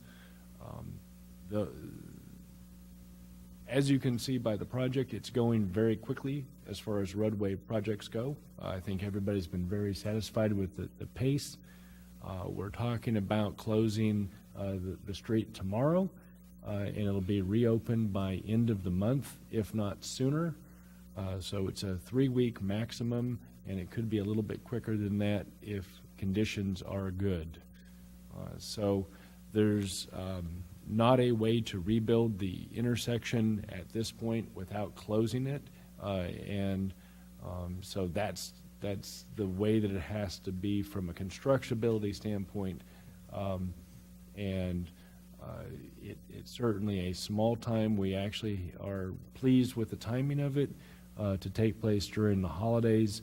While that may sound funny, we don't have the high school traffic or the elementary school traffic that would normally be present on the roadways. There's much less traffic. We feel like folks will learn that and adjust to that, and bless you. And by the time that we have it reopened, I think we'll all be pleased with the right-hand turn lane and the other improvements. Are there questions or concerns on that? Well, this is not posted for any discussion. If so, Since please he's given me that. Please send Yes, me an that's email or give me a call or visit with me after the council meeting. I'll be available. Perfect. All right, next item we have this evening, we have a couple of presentations. The first one being regarding the 2017 Healthy Workplace Recognition Program in collaboration with the San Antonio Mayor's Fitness Council. Good evening. I take it you have a different show, not going directly to discussion of questions. Not this one. Okay. And I know it is a full agenda tonight, so I just wanted to take a few minutes to briefly share with y'all some recent recognition that the city received, and something exciting for us. So tonight, the city was recently recognized as a healthy workplace, and I want to give you a little bit of background about the program itself, some of the program sponsors. The Healthy Workplace Recognition Program is an initiative of the San Antonio Business Group on Health in collaboration with the Mayor's Fitness Council. So if you're not familiar with the San Antonio Business Group on Health, they are an organization of local employers who aim to improve the health of the San Antonio workforce by providing the business community with opportunities to network, discuss best practices, promote workplace wellness initiatives, and also to recognize local employers for their efforts to improve employee health and wellness. Well, that was a mouthful. So their sole purpose and mission is really to promote employee health, awareness, and education. And similarly, the Mayor's Fitness Council, which was established in 2010 to bring a new level of awareness to healthy living. The Fitness Council works to challenge San Antonio residents to increase their physical activity, persist in seeking opportunities to enhance obesity prevention, and also improve the health status of the San Antonio workforce and student populations. So a little bit about who puts the program on, and now a little bit about what the program is. The Healthy Workplace Recognition Program was designed to recognize local employers who create or maintain a culture of wellness within their organizations and make a commitment to support their employees' health and wellness needs. So to meet these standards, employees must prove senior management support of employer-sponsored wellness programs and provide examples of company culture that encourages health and wellness, health promotion and education, physical activity, nutrition, smoking and tobacco cessation, and employer-sponsored health benefits. So as you see on the PowerPoint here, these are some of the areas in which we had to demonstrate how the City of Schertz is engaged in these health and wellness initiatives. And also it was broken down further by activity types. There were 3 levels of recognition, or excuse me, 4, bronze, silver, gold, or platinum. And so each recognition level has certain criteria. So for example, the bronze level requires, one, obviously, that the company currently have a health and wellness program. And within each of the categories you see here, the city had to achieve at least 3 activities from a pre-described list, and with a minimum of 18 total activities, which had to be achieved throughout the 6 categories. So I'm not going to go into it all, but I just wanted to give you a brief idea of some of the things that the city had to be involved in order to qualify for this award or this recognition. So you can see in category 1 for culture, in the activity type of support, you can see that the workplace, we provide an annual influenza vaccine to employees. We have a wellness committee with representation from a variety of departments and levels, so on and so forth. So you can see, just to give you an idea, and I'd be happy to sit down and talk a little bit more in depth with any of you about some of the other areas that the city is working on these health and wellness initiatives. So I learned about the recognition program actually from our Humana Go 365, and I'm going to talk a little bit about that just in a minute, from the representative. And she said, I would love to see the City of Schertz's name involved in this, so please look into it. And so I asked our new HR manager, Lindsay Cox, to look into it, see what it involved, and she ran with it. She looked at the application, what was involved, started gathering the information, put it all together, and submitted it. And so Lindsay really deserves the credit in terms of just running with this, getting the ball rolling. And so she did. And so the next thing we heard, we submitted it, and the next thing we know, we're getting a phone call saying, hey, congratulations. We want to recognize you and the City of Schertz as a healthy workplace. And so we attended the recognition ceremony, which was held downtown San Antonio on December 1st. And so you can see in the photo on the very left is the employee health and wellness manager for the city of San Antonio, Mr. David Witt. And then all of us in between, we have HR staff, Ms. Lovey Smith, our HR generalist, Lindsay Cox, our HR manager, myself, Yuta Jacobs, our HR admin. And then we had Dominga Miller, who was a representative from the Schertz Strong Wellness team, attend, and then also with Mr. Eric Cook, the CEO and president of the San Antonio Food Bank. So we attended that and received the award. And this is just so you can get an idea of the company that we are sharing in participation of this program. Again, this was our first year, so you see us there in the bronze. We have aspirations to keep moving so that we can qualify in the future for silver, gold, and maybe all the way up to platinum at some point. But you can see that it's certainly prestigious names on this list, big organizations, so I'm really proud to see City of Schertz up there as well. Just, again, very briefly, some of the initiatives that the city is currently undertaking and the wellness team is putting on. We are doing quarterly lunch and learns, so we're bringing in speakers on a wide variety of topics, inviting employees to come and share in a healthy meal for lunch. We are hosting fitness and wellness challenges. We've done step challenges. This past year, we did a water consumption challenge. Annually, we're holding an employee health expo where we're inviting local health and wellness vendors on site for our employees, as well as also providing an opportunity for on-site free biometric screenings. And then lastly, the Humana Go 365 is the health and wellness reward program that's offered in conjunction with our Humana health insurance.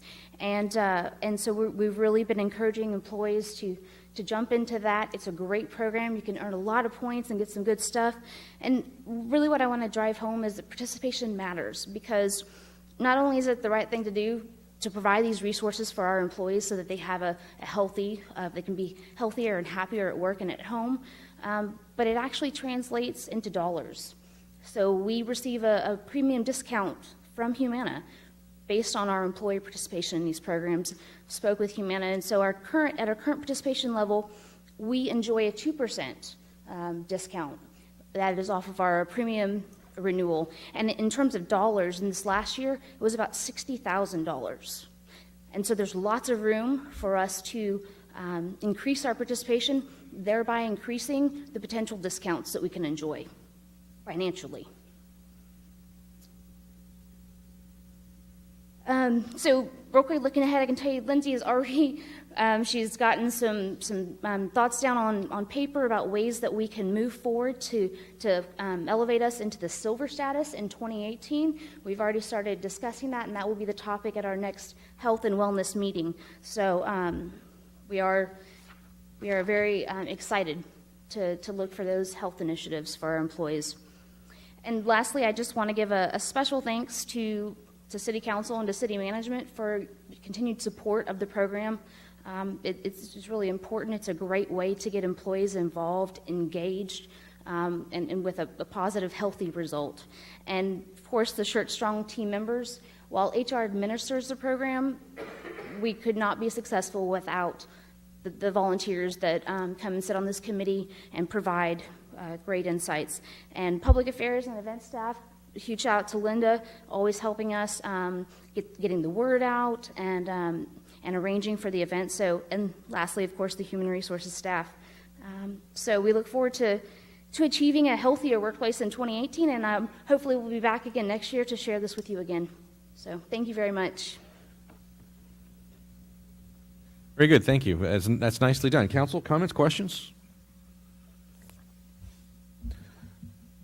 Very nicely done. Great stuff. And this is our first year participating or making the attempt, right? That is correct. So first try, we're in.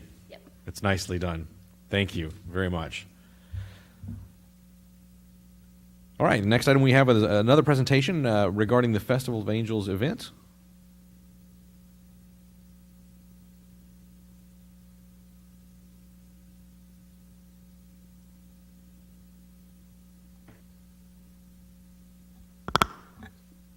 Good evening, Mayor and Council. This evening I will be presenting a Festival of Angels recap. Miss Mary is out due to a family emergency, so I'm going to go ahead and be doing the presentation. As many of you know, and you guys were all there on December 1st, we had Festival of Angels a couple of Fridays ago. We had our Lighted Night Parade, which is a community favorite according to survey results. We had up to 51 entries, but probably closer to 700 or 800 actual participants when you count up all of the folks that make up those entries. We had Mount Schertz, the first snowfall of the year, but just barely, 6 days later, we actually had our first snowfall in quite a few years. Entertainment was from local schools and area groups. So this year we kind of mixed it up a bit, and we didn't just have choirs and bands. We invited out a couple of dance groups. Cibolo City Ballet really wowed the crowd with a kind of abbreviated version of the Nutcracker. Various food vendors and some holiday retail vendors came out. We had lots of rides for the kids, and of course photos and visits with Santa. So looking at 2017, what makes Festival of Angels successful? Of course, this event ties into the kickoff of the holiday season, much like we see with Trunk or Treat and 4th of July Jubilee. When there's a holiday time frame associated with the event, tends to do very well. It is a family-friendly event, so we kind of have stuff going on for the whole family. Moms and dads can shop, kids can get photos with Santa and ride the rides. There's community engagement and support, so we reach out to local groups for entertainment. That also brings out moms, dads, aunts, uncles. The whole family wants to come out and watch their kids. Broadway Bank has provided volunteers for many years for Mount Schertz and making sure that the kids are safe as they're sliding down the hill. And of course, our Girl Scouts and our Boy Scouts come out every year. This year, the Girl Scouts did an activity with a lot of the kids, and the Boy Scouts raised money by selling hot dogs and things right in front of the ball fields. We do have free rides and entertainment, so the rides are free. There's no wristbands or anything that the folks need to purchase. That's another great perk for the folks that come out. The lighted night parade, of course, being the community favorite. People really enjoy that it's a unique sort of spin on a parade, much like Flambeau. It's in the evening, so folks get to light up their floats with all kinds of decorations. I know the Jeeps that y'all rode in were quite decorated. They were very nicely done. And then, of course, having Santa and Mrs. Claus out there for all the little kids.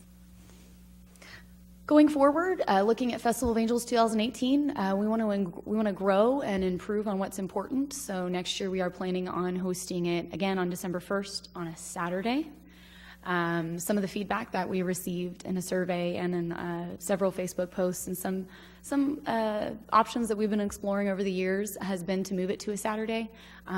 We are cramming quite a bit in a 4-hour time period on a Friday night when folks are just getting off of work at 5. They've got to get home, get the kids changed, get them fed, get them out here. A lot of folks were mentioning why not do it on a Saturday, and that's something we've been toying with for a while, and so we're going to go ahead and grow this event in 2018. Again, continue with the lighted night parade, but obviously with it being on a Saturday, we have the opportunity to grow it to be a larger parade. Being on a Friday, some businesses can't make it out there to be in line by 6 p.m. If we do it on the Saturday, that offers them an opportunity to come out. We want to add some new elements. So we want to grow that holiday market, expand the shopping experience, put that inside the ballroom in the Civic Center so folks can come out and we can have more than just the 16 or so vendors that we had this year. We can probably fit about 40 or 50 of them in there, depending on if they want double spaces or not. And then we want to do a breakfast brunch with Santa. So they kind of do something like this, or so I'm told, at House of Mouse in Disney World. They do that lunch with the princesses or dinner with the princesses, and we kind of want to do that with Santa. And so have Santa come out for a few hours in the morning and do breakfast and brunch with Santa in the Bluebonnet Hall. So still keeping the elements of the event in the city complex, moving it to that Saturday, making use of our Civic Center, showcasing that facility a little bit, and then still continuing with the rides and the entertainment on the outside, maybe in the afternoon once breakfast and brunch with Santa has ended. So folks can go out and enjoy the rides, continue using Mount Schertz, things like that. Questions, comments? Thank you, Mrs. Klepper. Good stuff. Once again, it was a great event. Council, comments, questions? And really well done, and got a lot of feedback from a lot of folks how much they enjoyed it and how much they've come to at this point expect it, and others like my next door neighbor who said, "Oh, it's the first time we've gone. That was great." So I'm not sure what took them so long to decide to join us, but very well done, and thank you for the help and the work. All right, the next item we have on the agenda this evening, we have a workshop. We have a discussion and possible action to officially name the park located on the west side of Schertz Parkway, generally between Ashley Park Drive and Jonas Drive. And I know we have someone here to kick us off. There we go.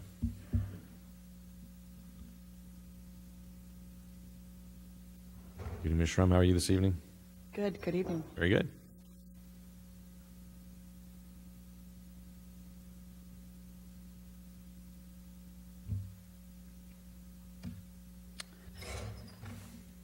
I want to start off by thanking the Grinch for appearing at our Movie in the Park this past Saturday. We really appreciate that. Thank you for Councilman Gutierrez for attending as well.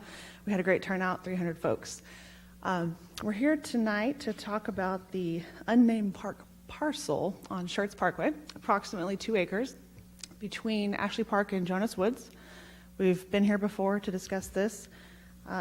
We got direction to come up with a public input strategy to gather some public input and take it back to the Parks and Recreation Advisory Board.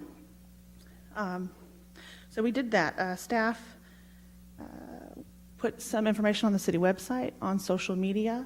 We also put up signage in the park location. We actually also intercepted people walking up and down Schertz Parkway. Mr. Van Zant had that fun job. Got a lot of response from people walking up and down, notified them about this process, and we ended up getting about 90 suggestions. We did also get the letter from Miss Mary Whitfield Burks, who talked earlier today, so that is included there in that process. Ended up getting 90 suggestions. You got the full data set there in your packet. With all of those suggestions, they were asked to provide a reason behind their suggestion as well. So that information is there. You also got a summary of those names by their naming category. We have that naming policy. That's also there in your packet. The 4 categories in our naming policy are to name parks after a geographic location, an ecological feature, something of historical significance, or after a non-living person. So you have those categories there and those suggestions as they fall into those categories. There was also a significant amount of patriotic themed suggestions, and so we went ahead and added that other category there so you could see all of those choices as well. The Parks Board went over all of these items at their meeting, and they provided the top 5 recommended names to bring to the council tonight, and in no particular order. Those are Ashwood Park, No Name Park, Freedom Park, Friendship Park, and Fawn Cove Park. And with that, I'll open it up for discussion. Very good. All right. So just so I'm clear, we sent this to the Parks and Recreation Board initially, and with a suggestion and said, "What do you all think?" And they came back and said, "No, we don't think so." They deliberated for quite a bit and came back and said, "Well, why don't you just leave it as No Name Park, as that's been the kind of colloquial name given to it." Council basically said, "I'm not sure. Let's ask the public what they see." We did get the submission on behalf of Ms. Wilkerson Burks and lots of input from lots of places, including with our naming conventions, what we say. A historic place, a deceased person, et cetera, et cetera, et cetera. And then all of that went back to the Parks and Recreation Board, and they've come up with their top 5 recommendations, and that's how we find ourselves this evening. That is correct. Okay. Just want to make sure I understood. So, council, questions? Commentary? Mr. Edwards? Well, it looks like we have a name suggestions by popularity, but I do have one question. The naming suggestions by popularity, it says the person must be deceased. Is that correct? No, or non-living. Am I Correct. wrong? Our naming policy specifies that the person be non-living, but we wanted to go ahead and just categorize the data for you because there were so many suggestions. We wanted to give you different options. We didn't solicit public input for a popularity contest, but we wanted you to be able to see how many choices got multiple votes. Okay. Is that clearer? Absolutely. Absolutely.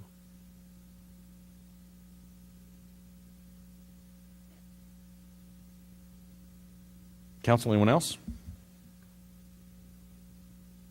Mr. Mayor, it is important that we recognize people who have given back to the community. I know we say a non-living individual, but I would like to see the park named after Miss Mary Whitfield Burks. I'd like to see that, if my other colleagues would agree with that. And it's, of course, it's up to the whole dais. It is at the pleasure of the council to go along with what's been set forth, or to take the recommendation of its boards, committees, or commissions. That's absolutely the purview of this body. So, Dr. Kaiser? I would agree with Mr. Edwards. I think we can, at times put aside the requirement that the person not be living, and I think this would be a good case for that. All right, anyone else?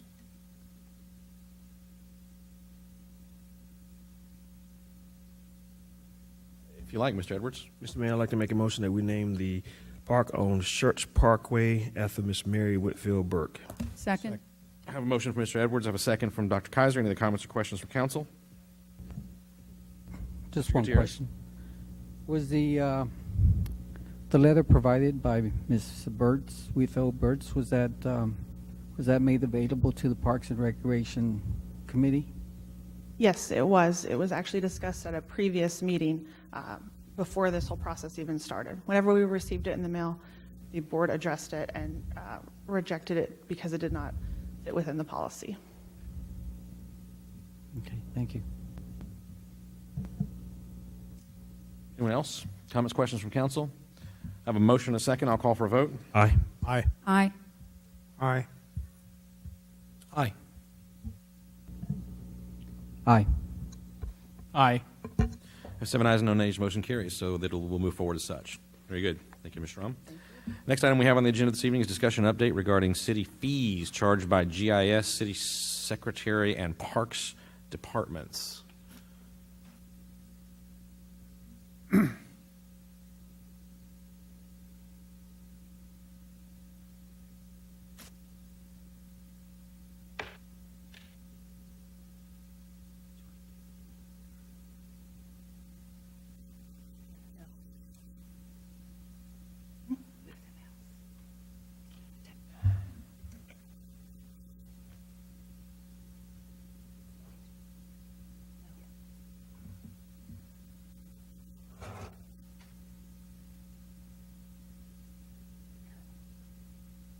Okay, good evening, Mayor and Council. This is going to be pretty brief. I tried to keep it extremely simple because actually it is. The city secretary doesn't have a lot of fees, but our categories are, excuse me, open records request, and then this is for, the majority of it is charges for producing copies of DVDs, just paper copies of maps, permits, certificates of, I'm sorry, I'm on a different thing. Well, actually, yes, that is correct. They can ask for any document we have. We're not expected to answer questions, nor are we expected to create something that doesn't exist. So sometimes they ask for a report, and we can't extract it. We'd have to make it up. So this is for existing documents that the city has. And when we get these requests, we generally divvy them out to whatever department it applies to. If it's Public Works, we send it to them. If it's something engineering has to take care of, they'll get the request and then they get it back to us. And we have 10 days to respond to the requester. The other permit fee that we deal with is the alcohol beverage permits, and this of course allows for the sale of alcohol within the city, which is wet, and we send notices out every month. We try to coincide it with the month that they got their TABC license, and we do an annual fee. We can do it every 2 years, or we can do it annually. So right now we're doing it annually. And the other minor fee is the election candidate filing fee, which we just simply charge $25 whenever somebody comes in, wanting to file for a place on the ballot. The open records, that's authorized by the Attorney General, and they discharge the mandate set out by the Government Code, Chapter 552. The Texas Alcohol Beverage Commission, that's Subchapter C, Local Regulation of Alcohol Beverages. This is pretty much a repeat of that in more detail. And additionally, these government entities, these state government entities, they also are available to the local counties and the cities. If we have any advice we need to get from them, or we are unsure about something, then we call them or email them. Now, the most frequent request that we get on the open records is basically paper copies. It's not very expensive, 10 cents a page. If it's an oversized sheet that they need, like something like anything over 8.5 by 14, well, then it's 50 cents. And that would usually be like a map or a site plan. The diskettes or the CDs, those are $1. And the digital video is also $1. If we can email this data to the requester, then we don't charge them anything. And in most cases, our requests do come in with not only a phone number, but an email address. And sometimes, rarely, it's a little bit large and we can't do that, so we have to put it on a CD, but in most cases, we can do it by email. The monthly average request that we get is 35. It's really like between, maybe 30 and 35. Sometimes it's 24, other times it's a little bit over 35. But the monthly average income is $10 to $15. And again, that low amount of revenue is because if we can email it, we don't charge. If they pick it up or we have to mail it, then we charge. Just as a side note, as FYI, the police department and the EMS, they handle their own requests for accident reports and other matters, and they do the same thing. If they can email it, then they don't charge either. The Texas Alcohol Beverage Code, it's section 61.36. It allows for a city or a town to levy and collect the fee not to exceed 1/2 of the state fee for each license. So that's where we get our authorizations to. We can't exceed 1/2 of what they charge. I don't know if you can see this. It's not too small. I want to point out that the alcohol beverage fees, there's actually like 77 different categories. There's just a whole ton of them. But for Schertz, these are the ones that we have.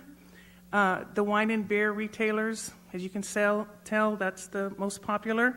Those are like Valero or Walgreens, CVS, those types of places. And we have 26 of those. The state fee allowed is $138.25. We only charge $30, and I'm going to explain this in a minute.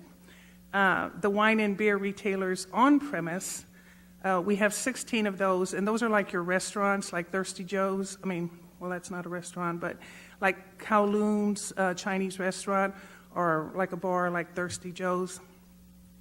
They sell it on premise.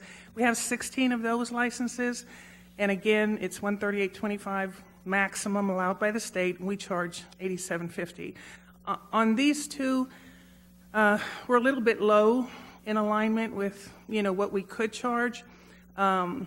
We looked, and I really couldn't find anything in our files as to where we got these numbers from. They were set some time ago. This budget, of course, has already been set, but Brenda and I have talked about it, and we do think it's time to look at these two and perhaps consider raising them to be a little bit, we don't have to do the maximum, we can, but to at least get much closer to what the state does allow. The others are like the mixed beverage permits. That would be like Garcia's restaurant. They stay open late and you can order mixed drinks. We're right on the money there. We've got 13 of those licenses, and so the local fee matches the maximum of the state allowed fee. The same thing for the late hours. That's an additional permit, so that's kind of tacked on there. And so that's $125.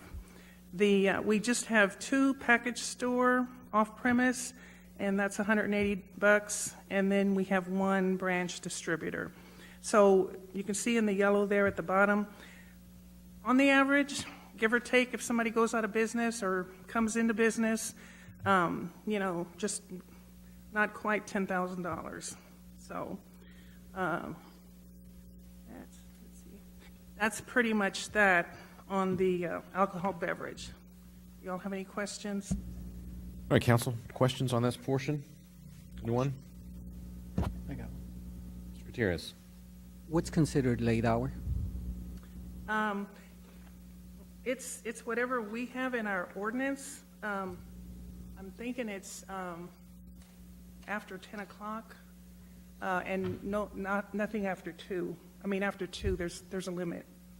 You're not supposed to be selling liquor after 2. So they pay the $375 plus an additional Yeah, $125 after 10. Some businesses, they'll just have the one license, and then like the restaurants, like let's just say it's Garcia's, then they will have the mixed beverage. So that's one license, and then the late hours is an additional tacked onto that. They stay open past. Yeah. Okay. Thank you. Anyone else? Okay. Okay. Next, let me see. What happened there?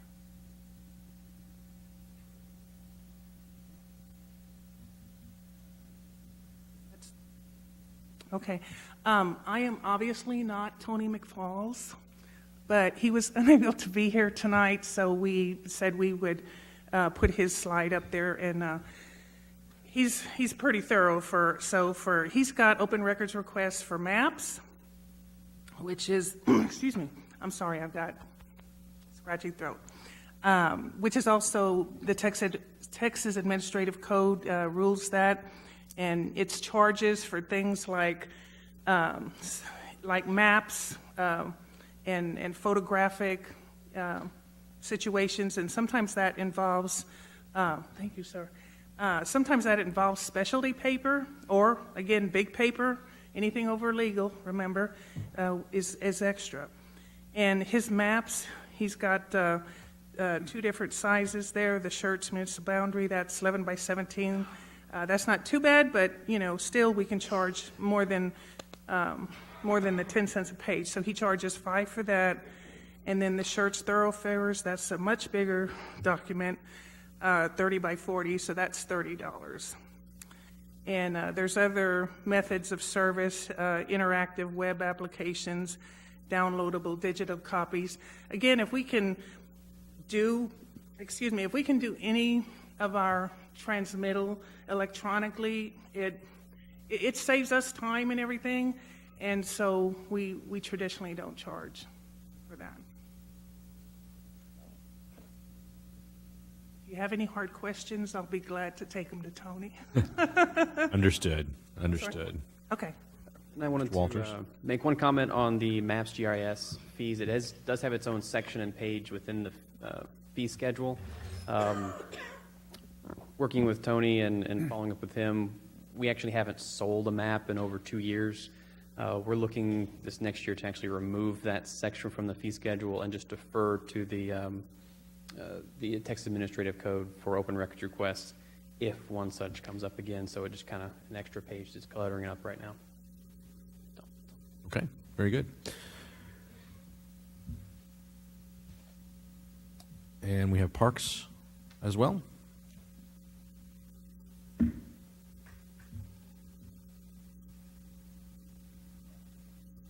again, all right.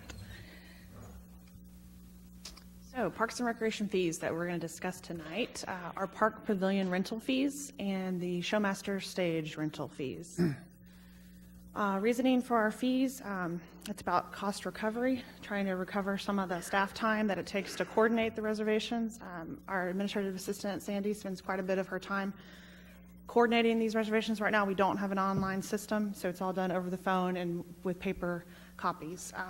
We also cover our weekend rentals with staff. So we have a parks employee who works Saturdays and Sundays and is available on call if there's any issues.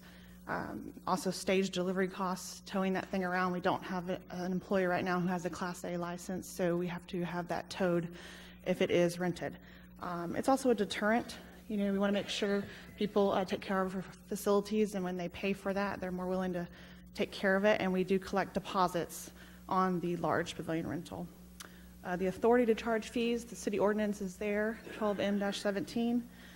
And we do go through the annual process to review our fees with the rest of the city fees. There's the basic schedule. It's hard to read there, but you can read it probably better on your screen. I'll show you a a chart where we compare to other cities. So when we're thinking about setting fees, we look at how we compare against other cities. It's actually pretty difficult because the park pavilion facilities vary so greatly among the cities. For instance, our large pavilion, we charge $200 for a resident, $300 for a non-resident with a $200 deposit. That's an all-day rental from 6 a.m. to 11 p.m. Cibolo appears to be much cheaper for 50 and 54. Their pavilion is smaller. It does have a kitchen, but it doesn't have access to walk-in coolers. It doesn't have the private rental restrooms that our pavilion has. Doesn't have fans, doesn't have free electricity. Ours is free. There's an extra fee. But then we're in the middle when we look at somebody like New Braunfels, who just has their brand new Hilltop Park Pavilion in Fisher Park. Similar size, big, huge grill like ours, but brand new. So they're at $300 and $390. So like I said, they vary greatly from city to city. So we're not always comparing apples to apples. We do our best to be somewhere in the middle. And they're based on the unique offerings that we provide, like I mentioned. The big one really is the staff on-call for service. We provide that, and the other cities do not. So if there's a toilet not working, if the lights won't come on, anything they need, they call, and our parks person attends to the reservation. And we get lots of comments that people really, really appreciate that. We do charge the non-resident user fees, like I mentioned. It's so that non-residents cover more of the cost of those staff time. And the point is to maintain availability for our residents, and they do work. We have not been tracking non-resident versus resident use. We are going to going forward, but Sandy and I had a discussion, and we agree that about 98% of our small pavilion rental rates are residents. Large pavilion, we have a little bit more non-residents, about 80% resident, 20% non-resident. A little bit of data there on our rentals. You can see we have a general trend, upward trend in small pavilion rentals. They still remain really popular. That's the orange. The blue is the large pavilion rentals. We had a little bit of an anomaly in 2013-14 there where we had a huge amount of large pavilion rentals. That can be attributed to a partnership we had with the YMCA where we did a summer camp in the large pavilion all summer long. And then they moved it to the Y the preceding years. So the large pavilion fee revenue, again, that anomaly in 13-14 where we waived a lot of fees with that partnership with the YMCA. But then the years past have been pretty consistent with the amount of fees that we waive for nonprofit and city organizations. And we also factor into this when we have Jubilee or we have Trunk or Treat, we reserve the pavilion. We're taking that out of the reservation schedule, so we're counting that here in that revenue loss. And then this is the small pavilion fees. Again, an upward trend in use. So we may seem like we may be a little bit more on the higher end, but we do have a great demand, and they are being used significantly. Onto the Showmaster stage rental. This was set up several years ago when the stage was built. It's $1,000 per day, or when the stage was purchased, excuse me, not built. Delivery, setup, and teardown, $550. Damage deposit, $500, and then there's extensions and light packages that can go with it. We have not had anyone use this stage beyond the city of New Braunfels. They pay for it every year for their Wine and Sanger Fest. Other than that, there's been a few nonprofit uses. That's it. Discussion or questions? Very good. Council, comments, questions? Mr. Edwards? Did we not use the stage over at the Balloon Festival recently? They did, yes. Okay. They did. And that was a city-sponsored event. Okay. Yeah, Okay. fees were waived. So technology, what would it cost to actually place this reservation system online? Or have we even thought about that with technology? We have, very much so. In fact, our new website that just launched has some capability that will help us do that. It's not as robust as we like, but we can move some portions of that online, and so we're working on that internally. I've got to build all the content in and type in all our facilities and get it set up, but we're going to be the guinea pig for the city in terms of facility reservations because of this program. And that should lead right into the data of tracking it, right? Correct. It'll make it a lot easier to track. Yes, sir. Okay, thank you. Very good. Anyone else? Do we have, Davis? have we identified any needs for additional pavilions throughout the city, whether it be an additional, I mean, the numbers I saw there for the large pavilions showed like 60 times last year, which is like one every week plus. As the city grows, are we planning for another large pavilion somewhere in one of our other parks? Or more specifically, as I recall, the only place we have the small runnable pavilions are in Pickerel. So with the development, we have considered a bigger pavilion at some of our newer parks coming online, like Homestead, Hilltop, that park property. We've also considered reserving groups of picnic tables in Pickerel Park. There's several out there, and allowing some of them to be used for reservation and some of them to just be first come, first served, much like they do at Landa Park in New Braunfels. They charge $55 for a group of picnic tables just under a shade tree, and they're sold out all the time. So we've considered that. We just haven't gotten to that point where we've been able to put them all out there. There's also a new pavilion at Rhine Valley that we want to put on the reservation schedule. There is also the gazebo at Gutierrez Park that we wanted to add. We've had a few requests for weddings there. So yes, we've considered that. As we add new park pavilions, we want to add them to this Would that include Woodland Oaks Park as well? There's a pavilion. gazebo there. There's a gazebo Yes, up there as Woodland well. Oaks, correct. Thank you. Very good. Someone else?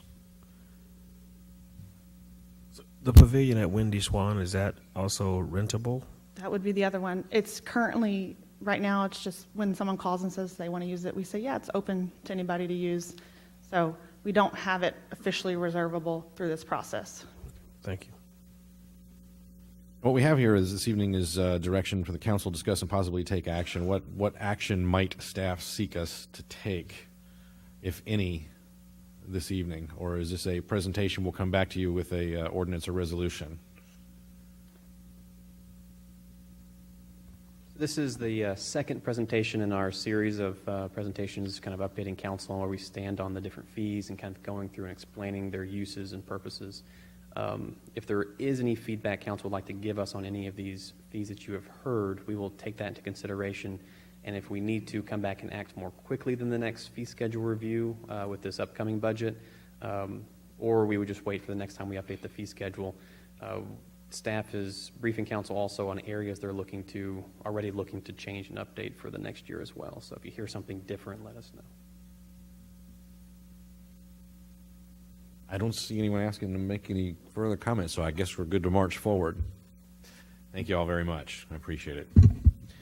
All right, last workshop that we have on the agenda this evening is council will discuss and possibly take action regarding placing an item on a future agenda to discuss the possibility of establishing a set of guidelines or a policy regarding the use of social media by elected and appointed officials in the city of Schertz. This is a very narrow agenda item. This is about whether or not we place an item on an agenda. It's not a point for us to get into discussions about the merits of what we'd like such a policy or guideline to look like. This is really strictly a discussion because we don't have unanimous consent about placing an item on an agenda to discern the will of the council about having this taken up in a future meeting. So with that said, I'll see if anybody on council has any comments they'd like to make before making a motion. Yes, Mr. Larson. Because I objected, I think it's necessary for me to explain my objection to having it on an agenda item. And one of the concerns I have is that this has actually been discussed on an agenda item twice in the past 3 months. And I know that there hasn't been a vote of consensus from council, but we have had something that we did come to agreement on in terms of what are the steps forward. And we determined we should have our legal team put together a training presentation that discusses in depth the legal and ethical ramifications related to social media use for training our elected and appointed officials. And ultimately, we haven't even, that I think is something, and I certainly don't want to speak for any of my colleagues on council, but nobody objected to that, and I think everybody agreed that that was a good idea, although admittedly some people felt like it didn't go far enough. But as we have kind of this consensus of where to go next, I think it's prudent to actually see that through and see what that looks like. Perhaps once we've seen the results of that and we've accomplished that task, if there's members of councils who still feel like that doesn't resolve what they're looking for, then certainly it makes sense to revisit the issue. But at this time, I have a real concern with the precedent being set where if you bring something up and we discuss it and it doesn't necessarily end with the result that you want, that it's brought up again and again until the result is favorable. I think that's a dangerous path for a city to walk on. I think it makes it impossible to move forward as in a community where that occurs. And I think it really is dangerous because if something is not desirable from council, but it can be brought up continually until the result is changed, then it's certainly tilted in favor of the people who want a specific outcome, because not impacting that change would have to win 100% of the time, whereas the individual who's not getting what they want, they only have to win once. And so that's a primary reason I don't think we should have it on the agenda. I think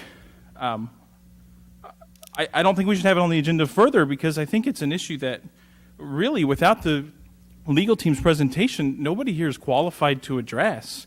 I mean, we're asking if we're going to put an agenda item to discuss guidelines for social media, but myself included, nobody sitting on this dais is regularly using social media to communicate directly with constituents. And so who's going to create the regulations? Who's going to create the guidelines? Who's going to define what those guidelines are? What qualifications do you have? Now, certainly, there may be people who sit on this board who, on council, who have read a lot about social media, but I could read thousands of books on flying a plane, but until I get hundreds of hours of flight time, I'm not qualified to be a pilot. And so I feel like not having the presentation from the legal team and not having anyone who's really in a position of expertise to discuss these kind of regulations or guidelines, I think all of those together really create a dangerous precedent for the city to be in. I think the prudent action would be to say, hey, we have a consensus on council that we need training from the legal team. We have a consensus on council that we need to hear about the legal and ethical ramifications of social media use and directly communicating with constituents for elected and appointed officials. And yeah, maybe we don't have a consensus that that's where it ends, but we really won't know until we get to that point. And so understanding that there's a path forward that we have agreed on, and understanding that we've already addressed this issue twice within the past 3 months, I don't think it makes any sense for the council to address it again until we see the results of what we've requested. Mr. Gutierrez. Just a comment. You know, the First Amendment in our U.S. Constitution declared Congress should make no laws to prohibit the right to exercise the freedom of speech. Freedom of speech is a principle that supports the freedom of an individual to express opinions and ideas without the fear of retaliation, censorship, or sanctions. Regardless of the type of media used to express these ideas, such as Facebook or email, or even as we just witnessed here during the hearing of residents. Just as individuals have the right to express their ideas, there is also a right not to listen or view these opinions.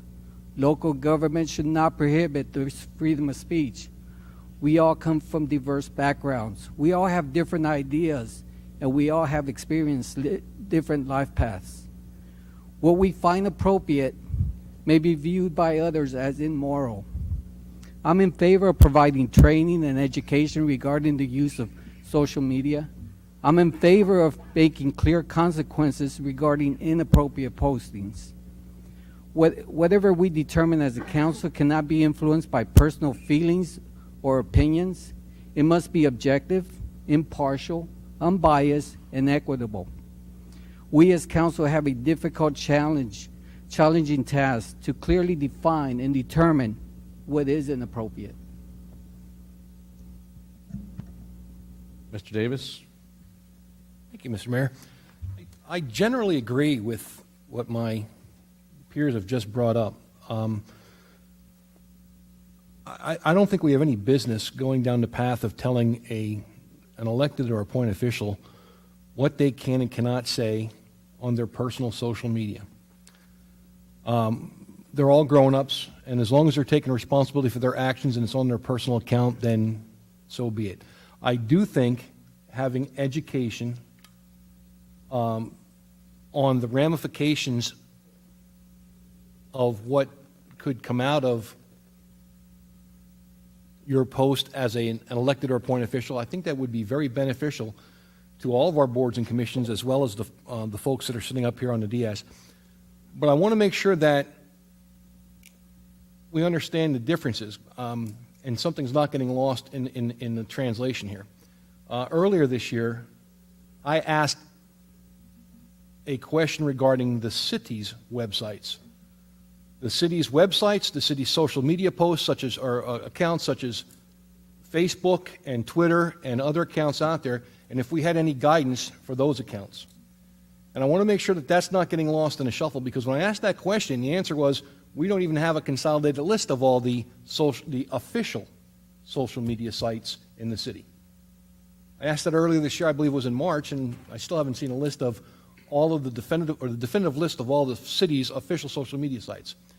And with regards to the official social media sites, Twitter, Snapchat, Facebook, whatever else is out there, I do think it's imperative that we have written, documented guidelines for the city employees, as well as any elected officials or appointed board members who have access to and can make posts on those official city sites.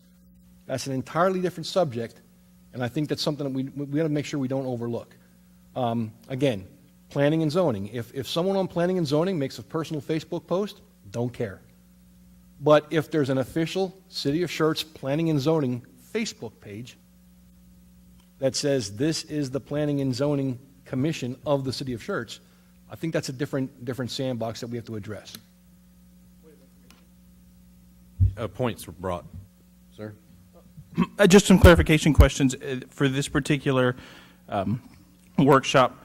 Is this, because Mr. Davis does bring up a valid point, there are two very different topics, and I want to clarify what it is we're determining if it's going to be on an agenda, and that are we, I guess I'm trying to understand thinking how to ask this question to make sure it's clear and the answer can be clear. Are we discussing the opportunity of placing on the agenda set of guidelines or policy regarding the use of social media that are official social media accounts of the city, or are this regarding to the general social media use by elected and appointed officials? To answer your question, any motion made would determine and direct what that would look like, and then the council would vote on that particular motion.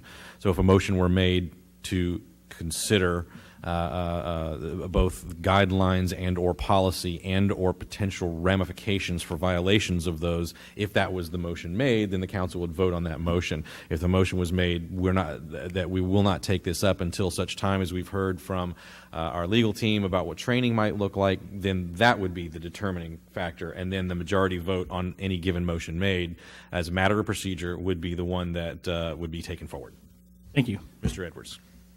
Mr. Mayor, I'd like to read something to you. This is from the Great Essentials. I had a chance to visit Philadelphia just recently, and I spent a couple of days just kind of walking around and looking at things. I'm going to read this to you.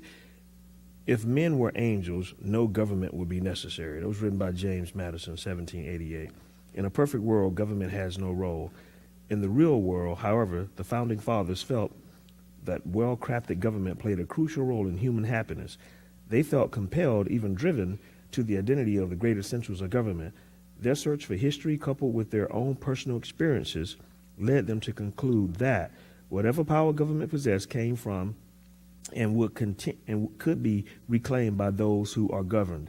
Free and independent nations existed to secure the welfare of the people. Just government depends upon a written constitution, not the personal whims of human leaders. Power must be carefully separated and balanced and shared by the national, state, and local governments. So I listened to the argument of us not being able to do something or not doing something. And I certainly have to tell you guys, if we ever were to go through another issue like we've done in the past, it was extremely detrimental. It was harmful. It was not wise. I think the lack of having some type of policy in place certainly put us at a disadvantage.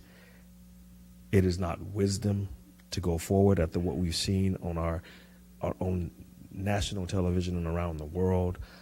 Everyone has phones, and we have quick access to the computers now and social media. We probably need to go ahead and have some type of policy put in place. We do.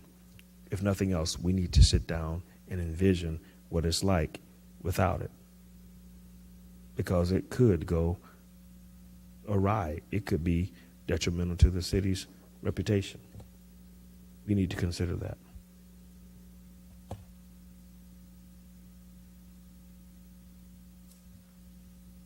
Anything else? Dr. Scagliola? Yeah, I noticed about a month back or so, a month and a half maybe, there was a draft talking about the use of social media by employees in the city. There was no mention in that, though, about training for the leadership or the senior staff. And one of the things is that I've never really been impressed by a do as I say, not as I do policy. That isn't what leadership is all about. You know, I was reading through the code of conduct that we have, and it says the members of the city council have an obligation to govern themselves. With that, we have the responsibility to govern our own actions. And, you know, a lot of times we need to set the bar a little bit higher than we even do for our employees. You know, we talk about legalities and what's right. Well, okay, that's kind of important. But I think just as important, what's morally and ethical correct. That's where I set my bar. Yeah, let's talk about the First Amendment rights. Yeah, okay, yeah, that sounds good. Makes for a nice political commentary and whatnot. But we can expect better than just doing what's legally right. I think it says here we have the obligation, even. And with that in mind, hey, I'm going to make a motion to place an item on a future agenda to discuss establishing a set of guidelines or a policy regarding the use of social media, whether it be public or private, by elected and appointed officials in the city of Schertz. Second. All right, I've got a motion and a second. Mr. Larson. I think it's important to respond to some of the things. I think it is very true, and I agree with Dr. Scagliola. The importance of the council self-governing is critical. There's very different self-governance and regulation are not the same thing. In fact, they are diametrically opposed. It's not self-government when the ordinance of law requires that you follow a certain set of guidelines. That's the opposite of self-governance. Self-governance is the ability to have freedom, the ability to adhere to the Constitution's freedom of speech, and to understand that freedom is always risky. Freedom is always dangerous. And that's one of the drawbacks of freedom, but let me tell you, it's worth it. It's worth it, and I think everybody here could say that. In fact, it's this new idea of freedom that within human history is relatively newly founded, and the idea that the American government was built upon. And the reason that those Bill of Rights are so critical is because nothing has done more to improve the lots of humanity throughout all of human history than freedom. And so we took a chance on freedom. It is risky. Sometimes if you let people have freedom, they make bad choices with it, but ultimately good things happen. And one of the things that really strikes me is this idea that, well, we're not, there's too much risk, and people, as Mr. Edwards quoted, people sometimes make bad choices. And so those bad choices, really, we need the power of government to come in and to restrict those bad choices. And I'll quote something that helped greatly in the formation of building the first government of freedom from the philosopher Frederick Bastiat, and I might have said his name wrong, but if the natural tendencies of mankind are so bad that it is not safe to permit people to be free, how is it that the tendencies of these organizers are always good? Do not the legislators or city council members, that's not his, that was parenthetical, their appointed agents also belong to the human race? Or do we believe that we're made of some finer form of clay? Certainly, I'm not going to do anything wrong on social media, but the guy sitting next to me, he's a basket case. I need to make sure that I can enforce a rule that makes it where he can't where he can't make a mistake that I might disagree with. And then who decides what is offensive, what is unacceptable? Who's going to regulate that? Who's going to determine that? Is that going to be determined by the hundreds and hundreds of pages of rules and regulations that are completely objective, or is it going to be the subjective decision of City Council? And certainly everybody on the dais today has the greatest of intentions, but I can guarantee you the history of government shows that that is not always the case. There will be somebody who sits on this council at one point who has bad intentions and who wants to weaponize regulations and enforcements and subjective decisions of what's right and what's wrong and what's okay and what's not okay and what's allowed and what's not allowed, and they will use that and they will weaponize it. And so when we look at the dangers of freedom, what we have to understand is that the dangers of not being free are much more significant than the dangers of freedom. And so to act as if there is some other person who's not qualified to make their decisions, but we are qualified to restrict their decisions so that they can fit into the box that we determine is acceptable, is a completely absurd and outrageous mindset to have. It's completely against the American system. It's completely against representative government. And self-governments and regulation are diametrically opposed. And when we're looking at setting a precedent where we would create regulations that would be subjectively decided by people who to be subjectively decided by people who will exist after us. Yes, I trust the people on this dais today. I don't know who's going to sit in my seat in 3 years. I don't know who's going to sit in your seat in 3 years. Do I trust them? Well, how can I trust them if I don't know them? And if I know that people aren't inherently worthy of being trusted with freedom, then why would I give them the freedom to interpret the regulations that we create? And who's going to create the regulations? Who here has regularly used social media in any way to communicate directly with their constituents? Who here is an expert in Facebook? Does it make sense for a body of people who don't have any idea of the platform with which they're looking to regulate it? Simply, it's just technology that does the age-old thing of communicating directly with individuals. If I go outside and stand on a stage and I say something that's offensive and the council doesn't like, should that be regulated? How is that different than the use of social media? The reality is we have our own avenue to communicate with constituents. And one of the things constituents have said over and over and over again in our citizen surveys, they want more information. They want more direct communication with the city. Well, let me tell you something. That includes everybody who sits up here. And rather than look to regulate a technological platform that you don't understand, I think we should instead get the legal advice from our legal team and learn how to leverage that for the advantage of the city. And so I'd like to make an amendment to the motion that says we will only discuss rules, regulations related to social media as it relates to city-owned communication platforms. So I have a motion to amend the initial motion. I second it. I have a second from Mr. Gutierrez. Comments, questions from council? Mr. Mayor, we need to dispose of the first motion. Actually, this one is an amendment, so we need to decide whether or not it is the majority will of the council to amend the original motion. If it is not the majority will of the council to amend the motion, then the motion that was originally made will be considered as it stands. If, however, an amendment is in fact agreed upon by the majority, then we will consider the motion with the amendment. If it is not passed by a majority, then we will go back and we will have an opportunity to make a new motion and see what will pass the council.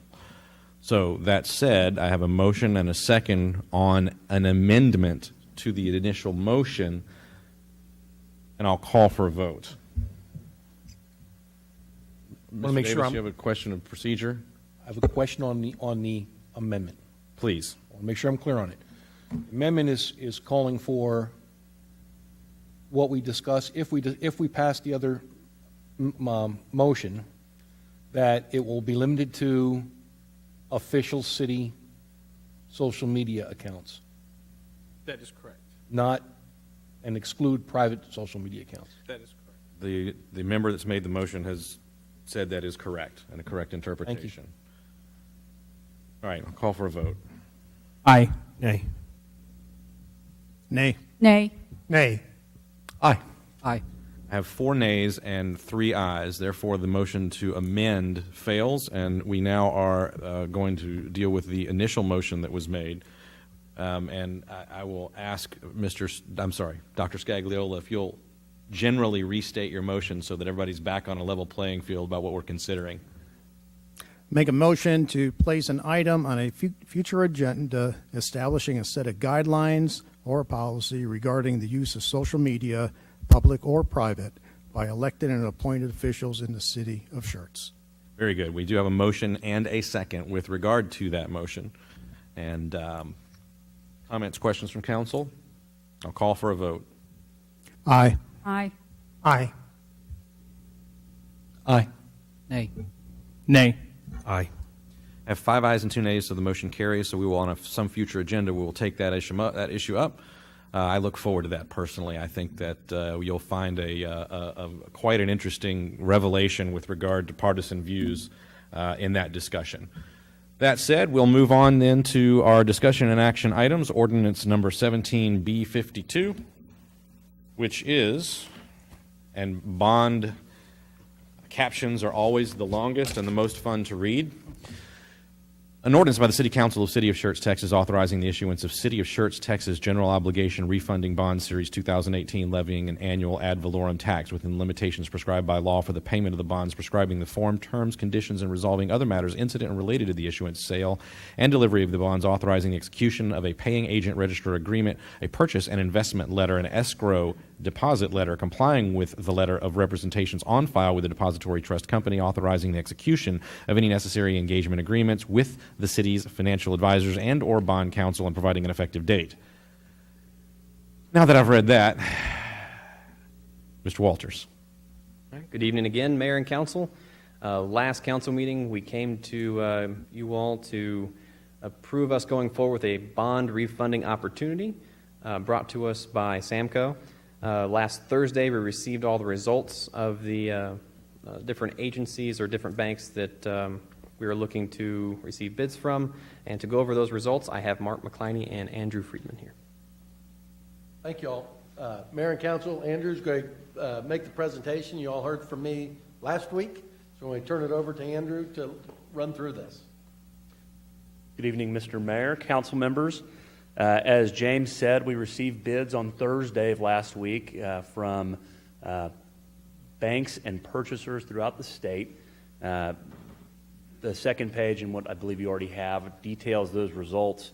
Received 9 bids. We probably put this out to 25 different firms. 9 is probably the most I've ever seen from the competitive private placement bid process. So I think that tells a story that we have a credit rating and name recognition that probably few other towns enjoy. And so that has led to a large number of bids, and what I think is a great bid from the winning bidder, First State Bank, Texas, which is out of Killeen, with an interest rate of 2.12%. You can see those rates range from 2.12 all the way out to 2.88%. So we feel very confident that we've received a great interest rate and generate a great deal of savings, even beyond what we were considering when Mark brought this to you at your last meeting. This next page is the final result. It looks very similar to what Mr. McCliney presented to you last week. It totals in savings $668,370. And I included the same page, the preliminary that we were looking at, $626,000. So we're generating more savings than we'd initially thought with that great bid from First State Bank, Texas. And again, we'll close on January 4th. As we brought this to council over the last couple of months, brought this up with staff over the last couple of months, the reason we thought it prudent to move forward with this refunding now was that we could refund these bonds on a deemed bank qualified basis, meaning that this won't have any impact on your future borrowing decision as it relates to your new money. Typically, we try to, when our capital improvement plan allows, issue $10 million or less in a given calendar year.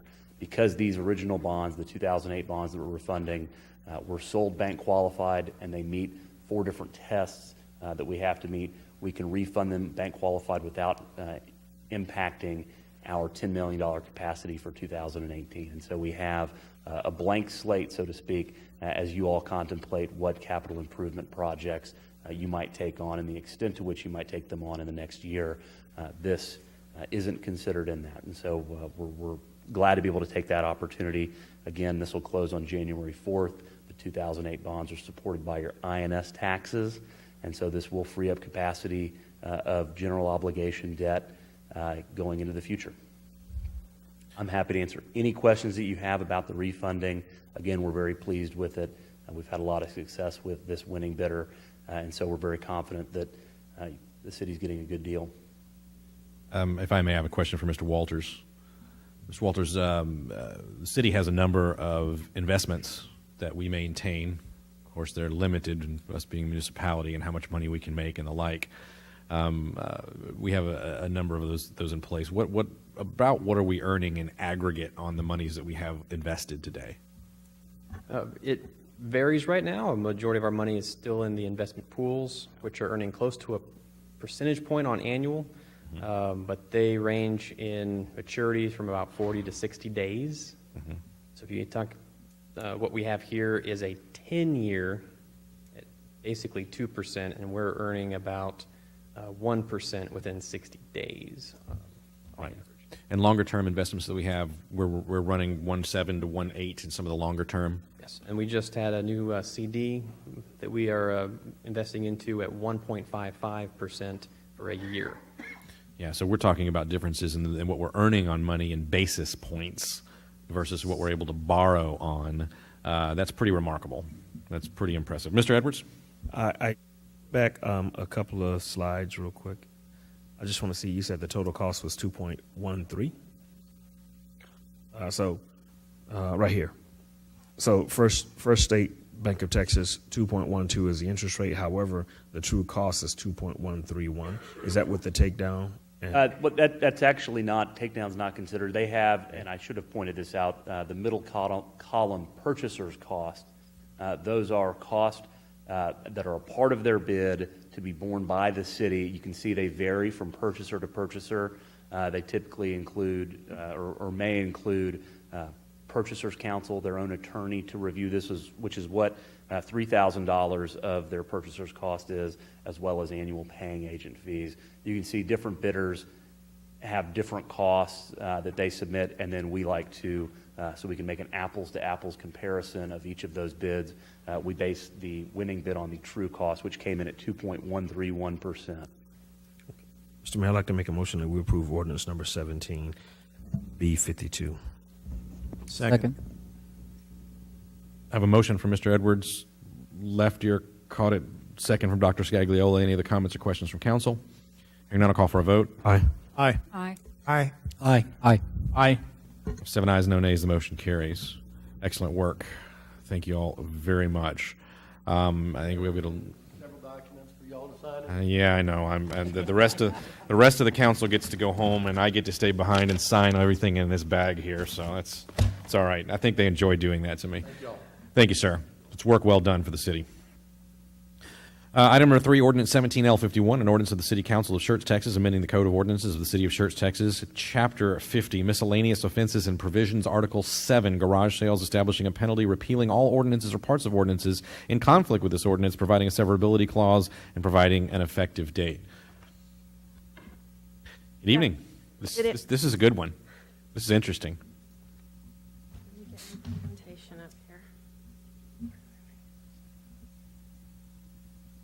So good evening, Mayor and Council. I'm Lisa Wood. I'm the Director of Planning and Community Development. Thank you for having me here tonight. Mr. Kessel and Mr. Santee, who just walked out.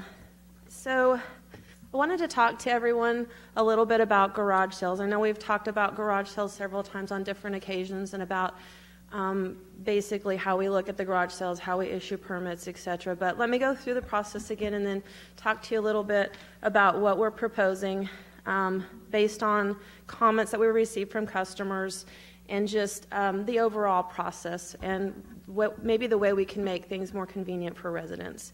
So currently, The city has an ordinance. It's been in place since 1990. We regulate garage sales, we issue permits, and we have specific regulations on those permits themselves. Over the years, I think the last time that the ordinance was actually amended was in 2004, but it's been amended probably about 4 or 5 times for several different reasons. But part of the reason, when I went back to look at some of the old information and just talk to folks who've been around here for a while. The garage sale permits were instituted back in 1990 due to people actually having a lot of garage sales at their homes. So they had these numerous garage sales. It was inconvenient maybe for the neighbors, and then it became to feel like a business. And so the city decided that the way they would regulate that would be to go ahead and put in place the regulations for a permit and then limit them to the number of garage sales that they could have. The first ordinance was 2 garage sales, and then over the years, the number of sales allowed in the city per year went up to 4 garage sales per year. Currently, the garage sale ordinance regulates inspections of garage sales, and it designates who regulates those. The permitting of the garage sale permit, the application process, how much it costs, signage itself, the size of the sign, who issues the sign, the color of the sign, what gets printed on the sign, and the location where it gets printed. How many they're allowed to have, can they have rain days? So if it rains on the day they're supposed to have a garage sale, then they select a date and they call in, and it's a communication process. And then penalties if they're having excessive garage sales.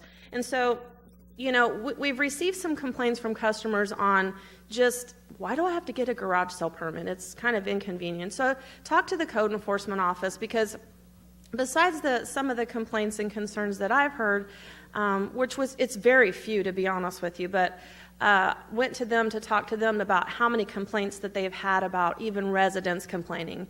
And I talked with Jackie Marbach, and she indicated to me in the 4.5 years that she's been in her position, she's taken 3 complaints.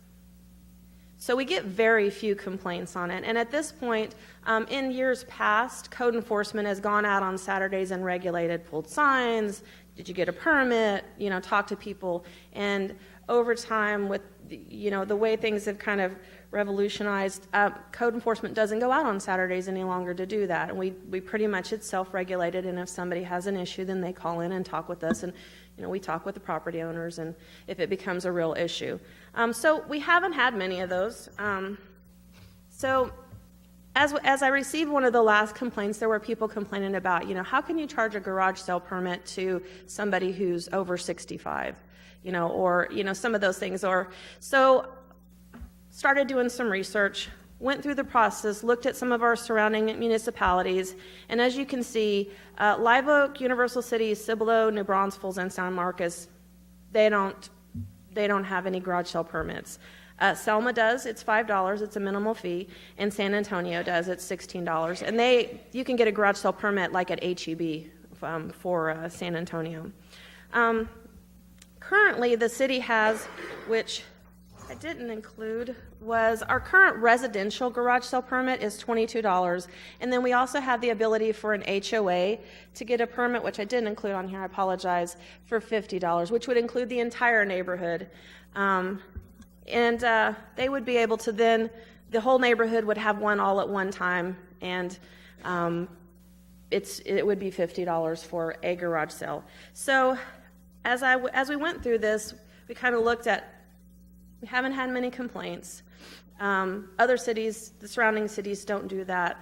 And, the inconvenience for customers to come in to our office, because the ordinance says that we issue signs. You can't have your own sign. The city has to print the sign and provide it to you. So I brought a couple of things. So currently, this yellow sign is the sign that we issue. And over the years, we used to get this really heavy cardboard. It was really expensive. It probably cost as much as the permit itself. And over the years, we've kind of scaled back a little bit, but it's got to be yellow, and it's got to have black ink, and it's got to say certain things. But so I went through the ordinance and started looking at things in ways that we could potentially, help our residents out. And to me, this seemed one of those type of permits that doesn't collect a whole lot of revenue for the city, and we do issue quite a few of them. It might not look like that, but 445 is quite a few when you have staff time that somebody has to come in, stand at the counter, go through the process with them, enter it into the system, get their signs ready, get them. So they're in the office probably 10 or 15 minutes trying to get through this process. So I went through the ordinance and would like to propose this to you. We've made some modifications and would like to propose eliminating the need for a garage sale permit, as well as updating the regulations so that they can still conduct their garage sales, but they can put up their own signs, and they can do it without too much regulation. They would have regulations, but, and I'll lay some of those out. So when we went through the ordinance, and I think you all have it there with you, there was some change in the definitions, and those were basically it defined what the city sign was. So removing that if the council so chooses to not require a permit. Then the second item on there was the requirement for the permit itself to allow folks to conduct their garage sales without having to come into the office and get a permit altogether. And then also removing the section where it talks about the cost of the permit itself. And then made some modifications to the signage. So instead of having to get a city-issued sign, we have the ability, which, a lot of times when you go to Walmart, the signs are about the size or a little bit smaller. But what I did do was look at what we allowed for our zoning sign, and this is 3 square feet, and then allow our residents to put a sign up to 3 square feet. That was arbitrary, basically went in, and basically if this is what we can do with the city, then I was thinking, well, I don't know why we wouldn't allow our residents to do the same in the way of size. Of course, some of the locations, you would, basically it's kind of like a piece of poster board cut in half. The locations are still the same, can't be in the right-of-ways, you have to have permission to put it in somebody else's yard. And then, let's see, and then of course they still have to remove the signs. They can put them up 24 hours before the garage sale and have to take them down 24 hours after the garage sale's over. One of the other changes was the time frame of the garage sale. They were allowed to have garage sales from 6 in the morning to 6 at night. And as I kind of looked at everything, 6 in the morning seems kind of early on a Saturday morning to me. And so, I looked at what our construction hours are, and we allow people on the weekdays to do construction from 7 a.m. to 6 a.m., so it seemed logical to potentially change that from 7 to 6 instead of from 6 to 6 in the morning. And then basically removed anything else that was associated with a permit to make this ordinance very small, where folks can still have garage sales. They'll still be limited for a year, and as we get complaints on those, we would then start tracking. As we got a complaint, we would then start tracking to make sure that they're having the correct amount of garage sales and not going over where they're supposed to. But if not, it would be pretty much self-governing. They would have a garage sale and, sell their stuff and pick up their signs and do the things they were supposed to do. So based on that, it's open for any questions, but staff does recommend approval for the elimination of a garage sale permit and revising the ordinance to modify the current regulations. All right, very good. Council questions? Dr. Scagliola. Thank you. I've been pushing to do away with the fees for garage sales for a long time. When I first asked the question, it says, well, why is there a charge at all? And they said, well, there's an administrative fee to cover the costs. Yeah, but the only reason the city has costs is because they've established an administrative process. So thank you for breaking us out of that do loop. I do have a couple of concerns. I like the idea that you're on with technology, okay? And I imagine you will have a template available online that they could download and get the relevant information that they need. Right. With the new website, if we get to move forward with this, then actually we will put something up that says, do I have to have a permit? No, and it'll explain what all the regulations are. And then we'll also provide them with a template that looks like somewhat like this, probably not include that they can print themselves. Excellent. The only problem I have is I'm worried about some people trying to game the system. We have a Bussey's Flea Market out there. Really nice area. Some people love it. I don't want to turn our streets into a Bussey's Flea Market. And with the regulations that we have now, it stated that you can't have any more than 4 garage sales per year. That's correct. Well, it's come to my attention that in some neighborhoods, a group of neighbors will get together and start rotating on a monthly basis or in the summer, maybe even a weekly basis. They'd have a revolving door so that nobody was violating the process. But then again, it was turning the streets into a Bussey's Flea Market, which I don't think is the intention, and something I certainly wouldn't support. So, given the guidelines here, we still have enforcement, even though it's self-regulating. Sure, the ordinance will still require them to follow all the guidelines. Right. So if you look at the ordinance, they're still required to only have 4 garage sales a year. They're still required to do it between the hours. They're still, required to put their signs in certain locations. But what it will end up doing is if the neighbors see a situation like that happening and call in, then we will certainly then at that point start taking addresses and seeing how many garage sales they're having, and when they exceed their 4, they will be told that they've had their 4. That way we can document the dates and the times that they're having the garage sales. One of the problems is if it's not written down specifically someplace, there are people who will that's not a rule. Please look under section 50-229. If you have that. Yes. It says it shall be unlawful for any person, group, or organization to hold more than 4 garage sales per calendar year.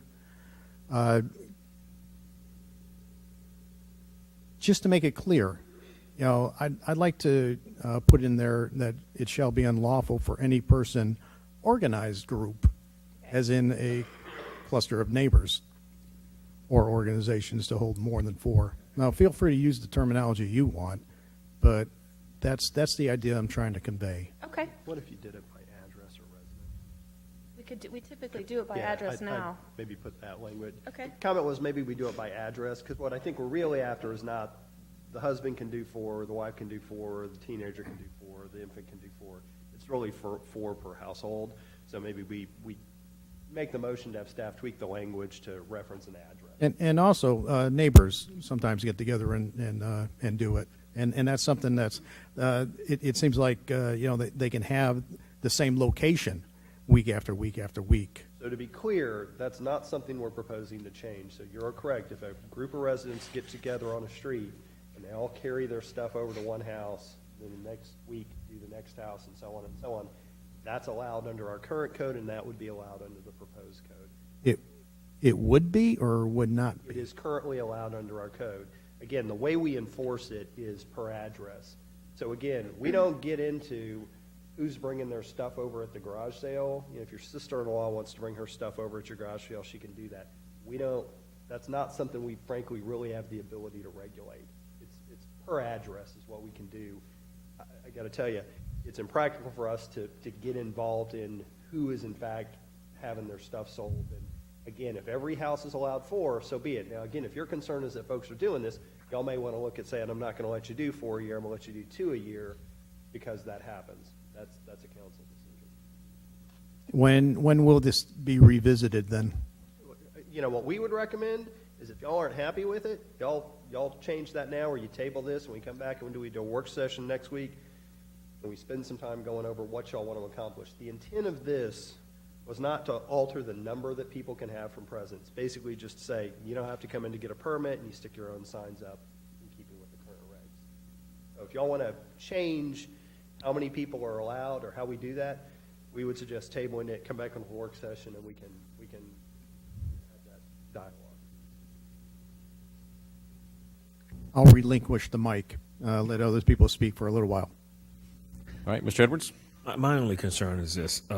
I can drive up and down Schertz Parkway, 35, 1103 at the corners, and I see signs that say house for sale, 3-bedroom, 2-bath, I own or finance, we buy ugly houses. I see bandit signs almost daily. And I got to be candid with you. I get out and I remove them. I just do it. Every weekend I see this. It's not my job, but I do feel like it's necessary because if we don't, I don't think they have permits to put these signs up. And when I'm not talking 1 or 2 signs, I'm talking 15 or 20 in a row. And that's a bit much. So if we're not watching those bandit signs that we have currently, what's to say this is not going to turn into one of those bandit sign situations? That's my major concern. Sure, and I think it's going to be, I don't think it's going to be any different than it is today because we give them 2 garage sale signs and they can put them up wherever they need to. I mean, we can talk with code enforcement to see, how they typically do the regulations of those type of bandit signs, and they pull them throughout the week regularly. It's my understanding they don't have anybody on duty on Saturdays and Sundays, and so we certainly can. And I do believe that they know that, the people that are putting the bandit signs Sure. up, they know that. They have hammers that do it really high so you can't get them They down got all easy, kinds too, of, yeah. Note that inspections Sure. pulls bandit signs as well. Yeah, we definitely do during the week. We regularly pull bandit signs as well, but we don't have anybody doing building code enforcement on the weekends either on Saturday or Sunday. Okay. And Mr. Edwards, certainly, and we absolutely agree that that's a problem when it exists. We can have a little bit more of an enforcement eye on those, but certainly trying to get out on the weekends does mean that we'll have fewer code enforcement officers on the weekdays. We'll try to avoid the overtime on that, but it's an important thing. And we'll do our very best to move forward on that. So another take on that, John, maybe instead of having someone Monday through Friday all the time, how about have someone come in Tuesday, make someone a standard shift Tuesday through Saturday? That's always a way of doing that, staggering the work shift. Certainly, we can look at that kind of a thing if it would warrant. I'm not certain that the bandit signs alone would warrant that kind of a shift.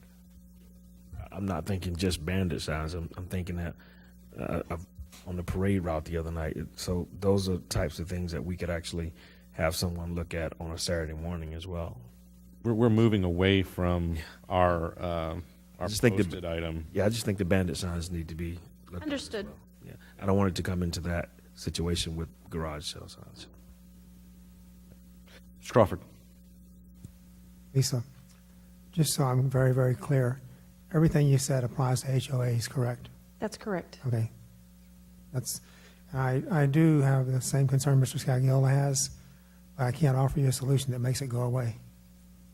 So, you haven't had any complaints about groups of people moving around doing garage sales? No. The only complaints I've received is just about having to come in and get the permit in general. I don't want to have to come in and get the permit, or, you have people older that you're requiring to come into the office and get a permit. And then, like I said, the marshal's office explained to me over the last 4 years they've had 3 complaints. Thank you. Mr. Davis? Yeah, I'm all for doing away with the permit fee. I think it would be good for our residents. It would certainly be good for the staff and their time.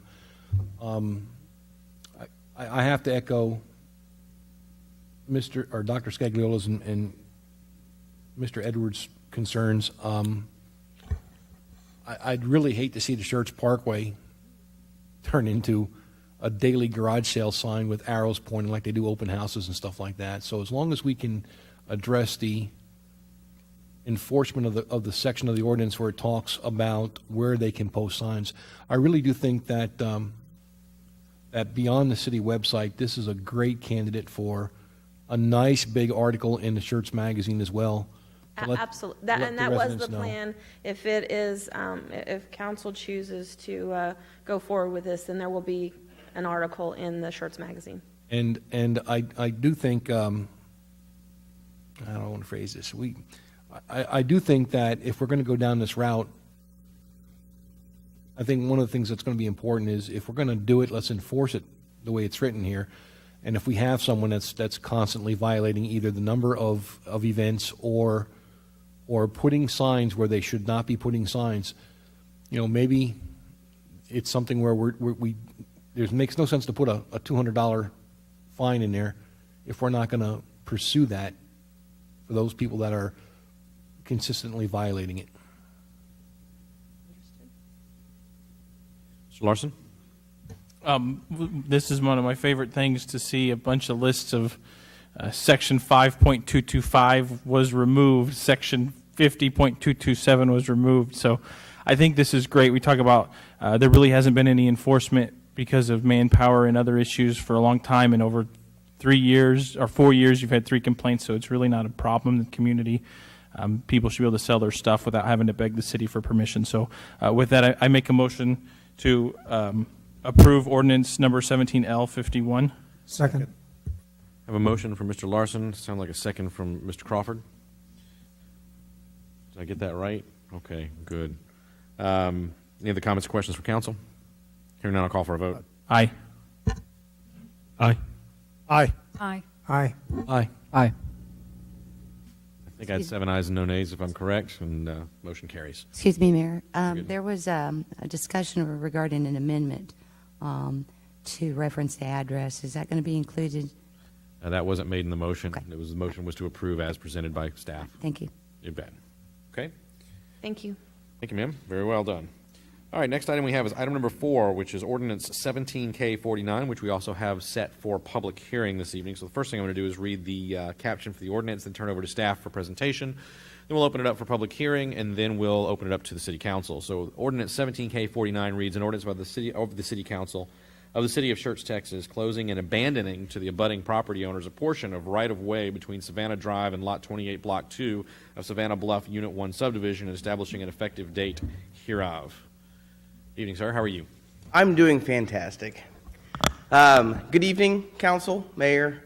I'm Bryce Cox with the Planning Community Development Department. I'm the senior planner. The item that you have before you is a right-of-way abandonment that has been requested. It's adjacent to adjacent to Lot 28, Block 2 of Savannah Bluff, Unit 1. Which is located here. Some of you may recognize this is Schertz Parkway, the intersection of Schertz Parkway and Savannah, Pascal Elementary. This is where the bridge crosses over Dietz Creek, and we're talking about this little area in red. I'll cover it here as well. So Savannah Bluff Unit 1 subdivision was platted in September of 2005. And at the time that Savannah Bluff was platted, kind of on the heels of it, going through zoning as well as subsequent platting in the following year, was the Kensington Ranch subdivision, Kensington Ranch Estates, which is one more down, and it's the subdivision that also bridges in between Selma and goes all the way out to 1518. So at the time Savannah Bluff was platted, as you can see, there was a temporary turnaround that was proposed here, which is why the extra right-of-way was needed. However, that road actually just goes all the way through. And so what this ordinance is proposing to do is to abandon this section in hash marks, which is dedicated right-of-way but is not used by the city for anything. We will continue to maintain the appropriate width of Savannah Drive. It is conditioned upon the replatting of this property in order to pick up that right-of-way. And so at that time, as you probably see, there's not surveyed specific points. Those would be established at time of replat. Staff has reviewed this request from both the planning, engineering, and safety perspectives. No department has any objection to this. This right-of-way is not really needed, and it's not utilized either for any utilities or things like that. So staff recommends approval of the ordinance as submitted. Very good. Thank you, sir. At this time, we are to hold a public hearing. I would ask if you would like to come forth and address the council on this item, that you state your name and address for the record for the city secretary when you do, and try to keep comments to around 3 minutes, but we've got some ability to be a little bit flexible. So this time I'll open the public hearing. Please. I am Ruth Swapshire, 3521 Bighorn Trail, so this is actually my property. And so So I would like you to approve the request. Thank you, ma'am. Anyone else would like to address the council? Doesn't appear as I have any takers. So I'll close the public hearing and open it up to council at this time. Any questions for Mr. Cox? Mr. Crawford? Bryce, once again, I have no problem with what we're doing on this, but the land goes as the easement is vacated to the lady that just spoke. Is that correct? That is my understanding from how state law is governed by property code. As soon as the city lets it go, they then have to claim it. Our condition on claiming it is that it is platted and not done via, let's say, a quick claim deed or something like that. So That's good. Thank you. Anyone else? Mr. Mayor, make a motion to approve ordinance 17K49. Second. Second. I have a motion from Mr. Davis, a second from Mr. Gutierrez. Any comments or questions for council? Hearing none, I'll call for a vote. Aye. Aye. Aye. Aye. Aye. Aye. Have 6 ayes and no nays. Motion carries. thank you. Thank you very much. All right, next item we have on the agenda this evening is item number 5, ordinance 17S50. An ordinance of the City of Schertz, Texas, amending the Code of Ordinances by the City of Schertz, Texas, establishing a Building and Standards Commission, providing a criminal penalty, providing for publication, and providing an effective date. All right, good evening. How are you this evening? Good evening, Mayor, Council, Emily Gerby with the City of Schertz Planning and Community Development. I'm a planner. So tonight we're going to be talking about the Building and Standards Commission and the proposed creation of that commission through our city code ordinances. So a little bit of background on what a Building and Standards Commission can hear. So they are to provide an appropriate outlet for applicants requesting a review of a building code item, appealing a decision of the fire marshal, fire chief, or the building official, to review and take appropriate actions on buildings found to be in violation of a city code or a public nuisance, to evaluate proposed amendments to the fire and building codes, to hear to hear from any person requesting a change to the fire and building codes, once again to act as an advisor to the fire chief, the building official, make a determination as to whether an alternative construction material or construction method equally meets the applicable codes. So specifically, the commission would hear cases relative to ordinance violations for the preservation of public safety, relating to the fire safety of a building or improvement, relating to dangerously damaged or deteriorated buildings or improvements, relating to conditions caused by accumulations of refuse, vegetation, or other matter that creates breeding and living places for insects and rodents, and relating to a building code or to the condition, use, or appearance of property in the city. Additionally, they would have the authority to order the repair within a fixed period of buildings found to be in a violation, require the demolition of a structure found to be in a public nuisance, declare a building substandard per local government code, order the immediate removal of persons or property found on private property that's in violation of an ordinance, issue orders or directives to any peace officer of the state, and determine the amount and duration of civil penalty. So within your packet, Exhibit B was the actual rules and procedures governing this Building and Standards Commission that we're proposing. It would be made up of 5 members to be appointed by you all for a 2-year term with the possibility of appointing 2 alternates. All residents must be residents of Schertz, and ideally it's written in that they would have either a professional experience or are in the field of one of these categories: architectural experience, or a builder or superintendent of building construction, mechanical and plumbing engineering experience, structural engineering experience, electrical engineering experience, or fire protection engineering. We have it written in that if a resident cannot be found meeting the above criteria, that council could appoint another resident. We have also written into the proposed ordinance for tonight that the Board of Adjustment would serve as that commission until representatives of these categories can be found. Just as a general, all cases must be heard by 4 members of the commission, and the chair and vice chair would be annually elected by the commission, such as like the Planning and Zoning Commission has theirs. Also established in the proposed rules of procedure talks about the meetings, who will present the cases. For most of them, it's going to be either the building chief building official or the fire marshal, and that minutes have to be taken and filed. Authority that the commission has, those items that I had just listed out earlier. Other functions the commission is responsible for, also stated earlier. There's a statement that the commission cannot grant variances, similar to how the Board of Adjustment can grant variances to zoning-related items. The Building and Standards Commission cannot grant variances, period. Statement that the commission may exercise the powers and authority as granted by Texas Local Government Code. Essentially, they can do the powers that local government code states that they can do. Authority that the commission has in regards to substandard housing, and it does list out the categories and things that they have to review to consider it substandard housing. Rules governing proceedings. Essentially, the commission has to adopt their own rules that most likely staff will help create for them. Like I mentioned, the criteria for determining substandard conditions, notice requirements per Texas Local Government Code, timeframes associated with the commission's actions, and the timeframes that the applicant has based on the commission's actions. So that is that reference to the 30, 60, 90 days where the commission makes an action and the applicant or the property owner has so many days as described by the commission to remedy the situation.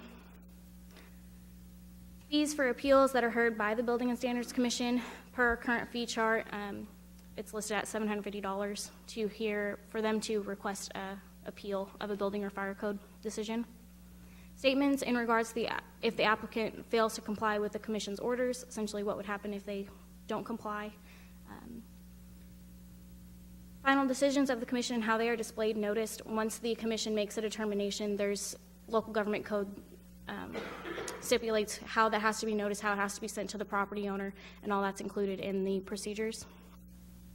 Judicial review, if the applicant wants to appeal the commission, it would go straight to district court, similar to if someone wants to appeal Board of Adjustment's decision, it goes to district court.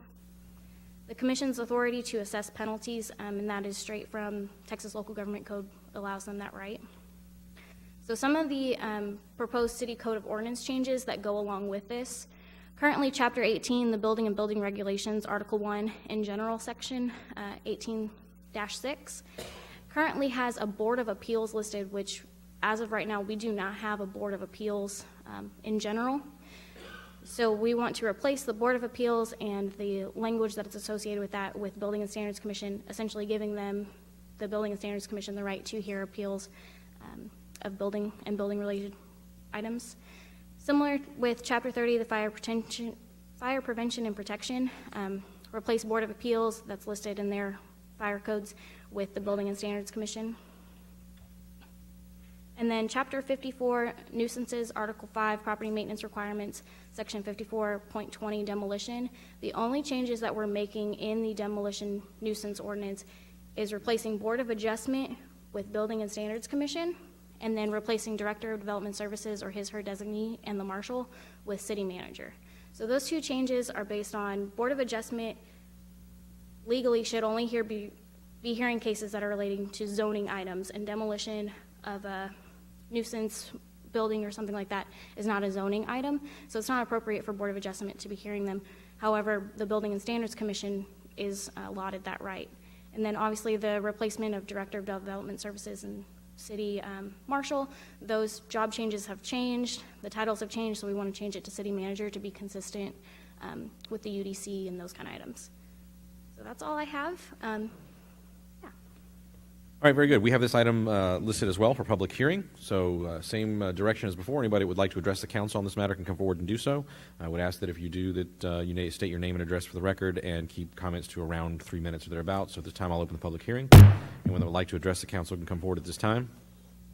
It appears that I don't have any takers. Go ahead and close the public hearing. Open it up to council. Questions, council? Mr. Crawford. I have a couple of questions. I'll make a little short statement. I don't know that I want to disapprove what we're doing at all. We've already approved having the board set up. But we did have one public speaker with respect to the lady that spoke during the hearing of the residents with some questions she had. I talked to Brian to add a couple questions.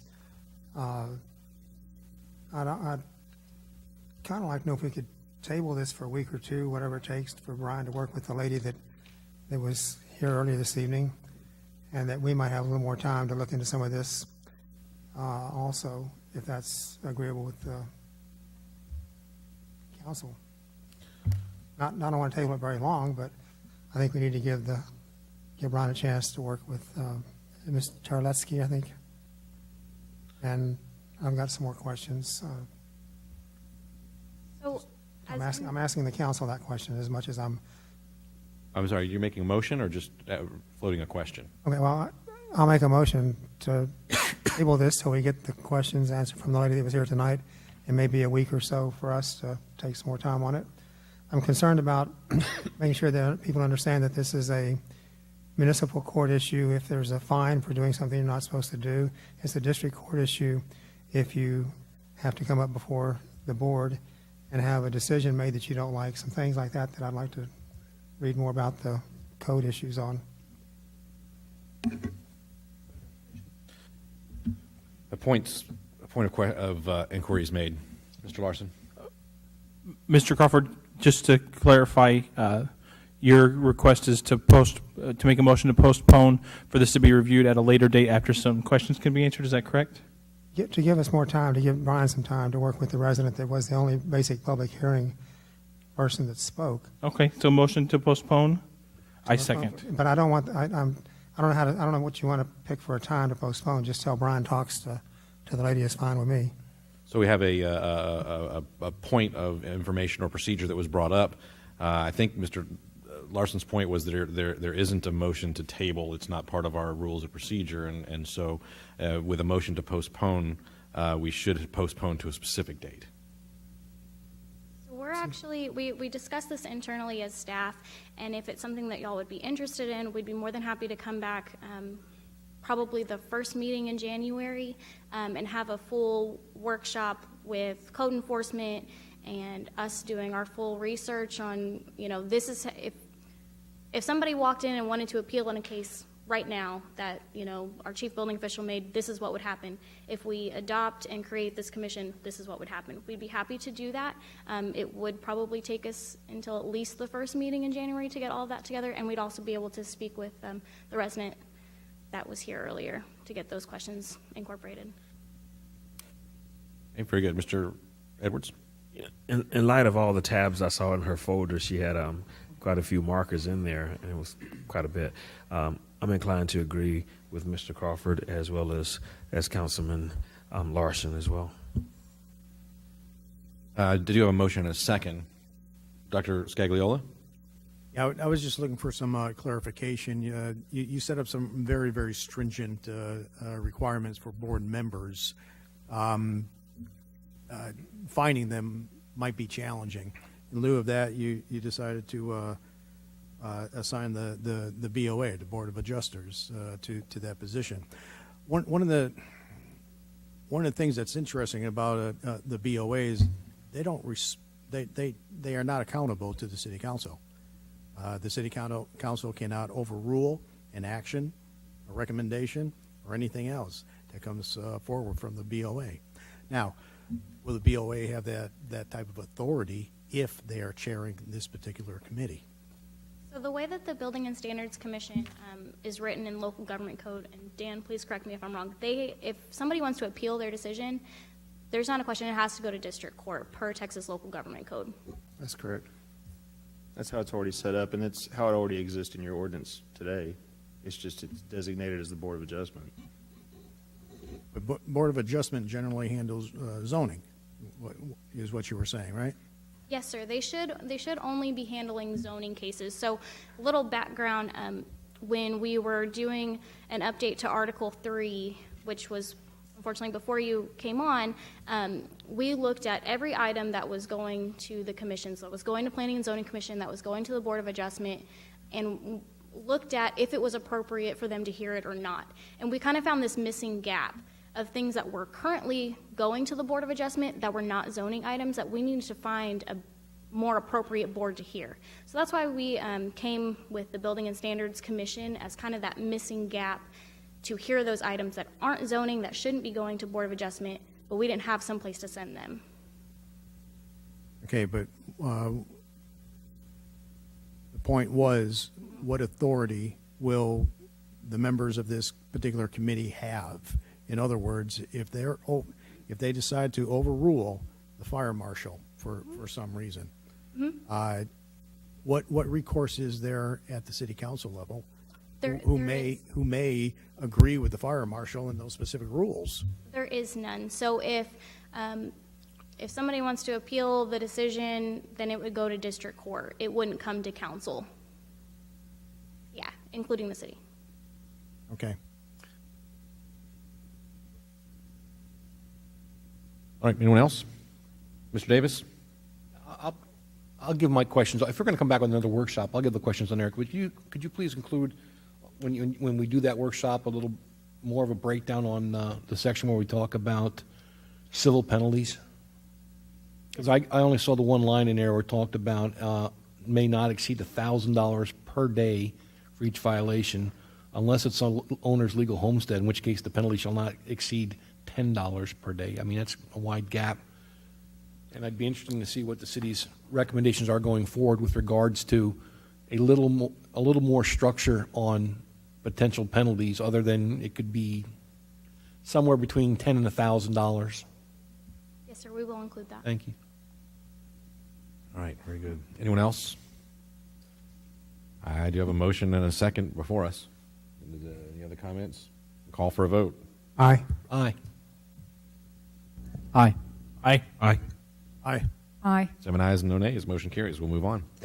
All right. Next item on the agenda this evening is item 6, Resolution 17R114, a resolution by the City Council of the City of Schertz, Texas, authorizing an easement agreement with Zinat and Salim Investments Incorporated for the use and control of the City of Schertz for the construction and maintenance of sidewalk facilities and other matters in connection therewith. Mr. James. Thank you, Mayor. As the staff report indicates, because of the addition of the right turn lane from Live Oak onto Schertz Parkway, we need to take up some of that parkway, and some of the things that are currently there need to be moved over, particularly the sidewalk, which requires us to obtain an easement so that people can traverse the new sidewalk that will be on private property. We're required to come to you to accept an easement. Questions for Mr. James? Anyone? Mr. Mayor, I'd like to make a motion to approve resolution number 17R114. Second. I'll defer. I've got a motion from Mr. Edwards, a second from Mr. Crawford. Any other comments or questions from council? Hearing none, I'll call for a vote. Aye. Aye. Aye. Aye. Aye. Aye. Aye. At 7 ayes and no nays, motion carries. Next item on the agenda this evening is item number 7, Resolution 17R119, a resolution by the City Council of the City of Schertz, Texas, appointing a director of Reinvestment Zone Number 2, City of Schertz, Texas, and related matters in connection therewith. Mr. James. Yes, per the conversation at the last council meeting, this item removes the mayor from the TERS board and appoints Councilman Crawford for the rest of that term, which I think runs through the summer of next year. Sorry, I didn't bring my item up. Thank you. All right, very good. Thank you, sir. I move that we approve Resolution 17R119. Second. I have a second from Mr. Larson. Any other comments or questions from council? Hearing none, I'll call for a vote. Aye. Aye. Aye. I forgot to ask Mr. Stantee about abstaining, so I'm going to abstain since it's about me. Aye. Aye. Aye. I have 6 ayes and an abstain, which we will count as per our rules. It is effectively a nay vote, but it is listed in the record as an abstention. So the motion carries. We'll move on to the next item. Item number 8, Resolution 17R113, a resolution by the City Council of the City of Schertz, Texas, authorizing the city manager to enter into an agreement with the Cibolo Creek Municipal Authority for the installation of a leased prepackaged sewer treatment plant to expand wastewater treatment capacity at the Woman Hollering Creek Treatment Plant and other matters in connection therewith. I added in creek. It only says Woman Hollering Treatment Plant, so just a little correction there in the reading of the caption. That's our, excuse me, that's how we've abbreviated that. We left the creek off. But I'd shorten the Mayor, I know caption this is immensely. one of your favorite topics to talk about wastewater. Yeah, we don't go, 2-3 meetings at a time without talking about effluent, do we? Absolutely. Definitely. So last year, about this same time, we came and presented to council about the need to expand the Woman Hollering Treatment Plant that serves the Crossvine and Sedona subdivisions. and a little bit of other area down there. The original batch plant was installed in 2006 along with the Sedona development starting. And a few years later, we turned over operation of that to CCMA. And CCMA, when they re-permitted the plant, permitted it at 92,000 gallons of treatment a day, of discharge a day, pardon me. But the single batch plant that is in there can only do 46,000 gallons. It sits off in the back far western side of the subdivision. You can see the arrow pointing to it there just south of the Woman Holler and Creek. Inside the pink border that outlines the original original Sedona and Crossvine subdivision. And last year at this time, we were concerned because TCEQ requires the treatment operator to have a plan for expanding it once they start treating 75% or more of the capacity of the plant a day on average. And they had done that in early 2016. And so in October 2016, council approved us to lease a second batch plant, which we entered into that agreement with the company out of Houston to do that. And then what we did is we started moving forward, looking at the flows. Because of the install time, we were trying to move forward rather quickly, but we were looking at all the flows, and some things just weren't making sense as far as the average gallons per resident per day and those type of things. So our Public Works Department went down there and went to work, and in early January of 2017, discovered a very large infiltration or inflow issue with the sewer system down there. At a manhole, we had a pipe joining that manhole where the gasket had been rolled up as they were installing the pipe. And where that manhole was situated, it was sitting in basically a fresh groundwater area that is in that part of our community. And so we were flowing somewhere around 10 to 15 gallons a minute into the wastewater system through that rolled gasket. We were able to repair that, and that drastically reduced the amount of effluent we were treating a day by 17 to 20,000 gallons, depending upon the day and how high that water table was in that water. And so you can kind of see what that did to our flow. The yellow line is the 75% mark of the current train where we need to start planning for expanding it. And you can see how after that fix in January and a couple of other little anomalies that happened in January, how we've been down below that. And now you can see how we're slowly but surely starting to creep back up above it, with October and November having us above it. So the CCMA staff went to their board last month and got approval to re-enter into this agreement. When we entered into this agreement with CCMA, and what this agreement does is that they're going to basically handle the installation and starting up of this new batch plant. And last year when we did that in late 2016, we thought we were going to move with great haste, and so we set a 6-month expiration on it. What we've done now is we're basically saying we'd like to expire this at the end of the fiscal year. Gives CCMA plenty of time. If we do, we're continuing to check, and our inspectors in the engineering department are actually doing different levels of checks now on the sewer systems when it's installed down there to make sure we spot if we have any more I&I issues down there, we'll spot them much earlier than what we have in the past. But we continue to check that and continue to make sure that the flows line up with what we're seeing in the development there. And so we believe it's time to start moving forward with that. We have the agreement to lease the batch plant. For those that are curious, we don't pay a dime for that until it's installed and running. So even though we've been in a lease agreement for over a year, the lease is not officially commenced because they've not installed the plant yet.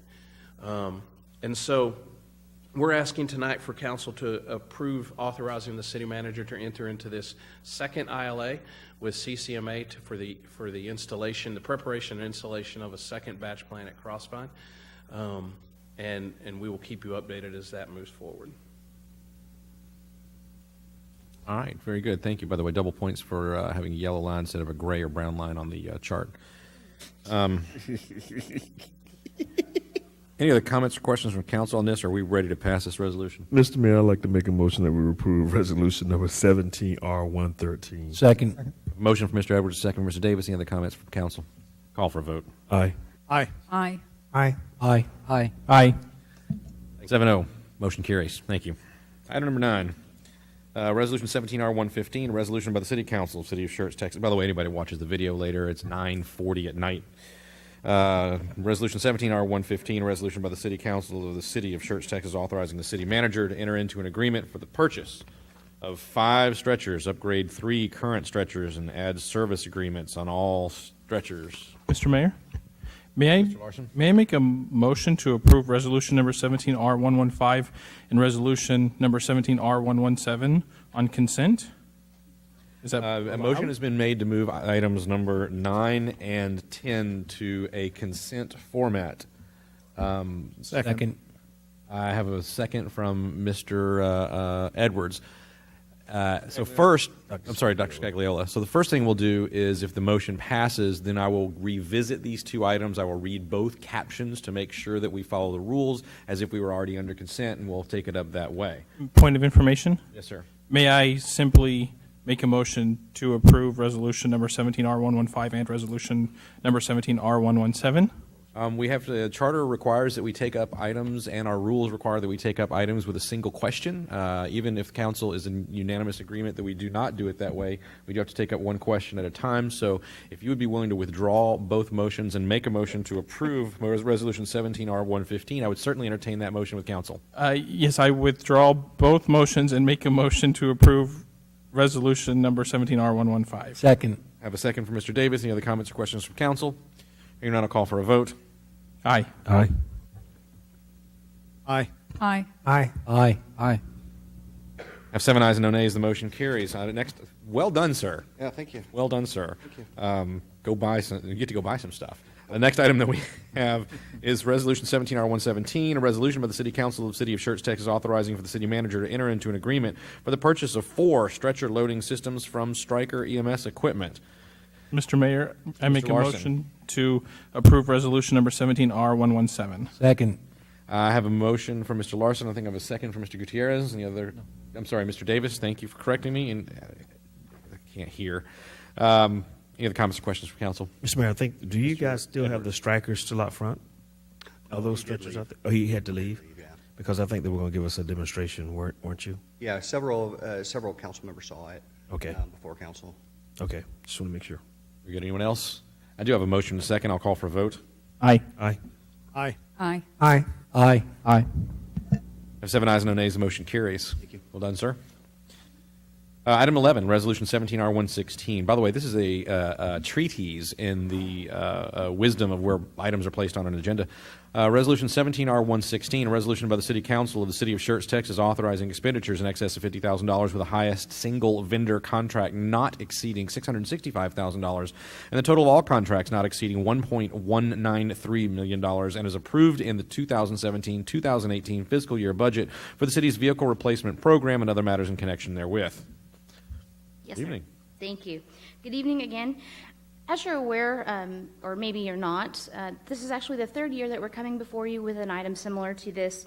The city has developed a strategic approach to vehicle replacement in an effort to maximize efficiencies and resources. So in support of this program, y'all approved almost $7 million in the 2017-2018 budget. And so the request before you tonight, as the mayor said, is authorization to spend a total not to exceed $1,193,000, which is approximately 2/3 of the budgeted amount for the city's vehicle replacement program.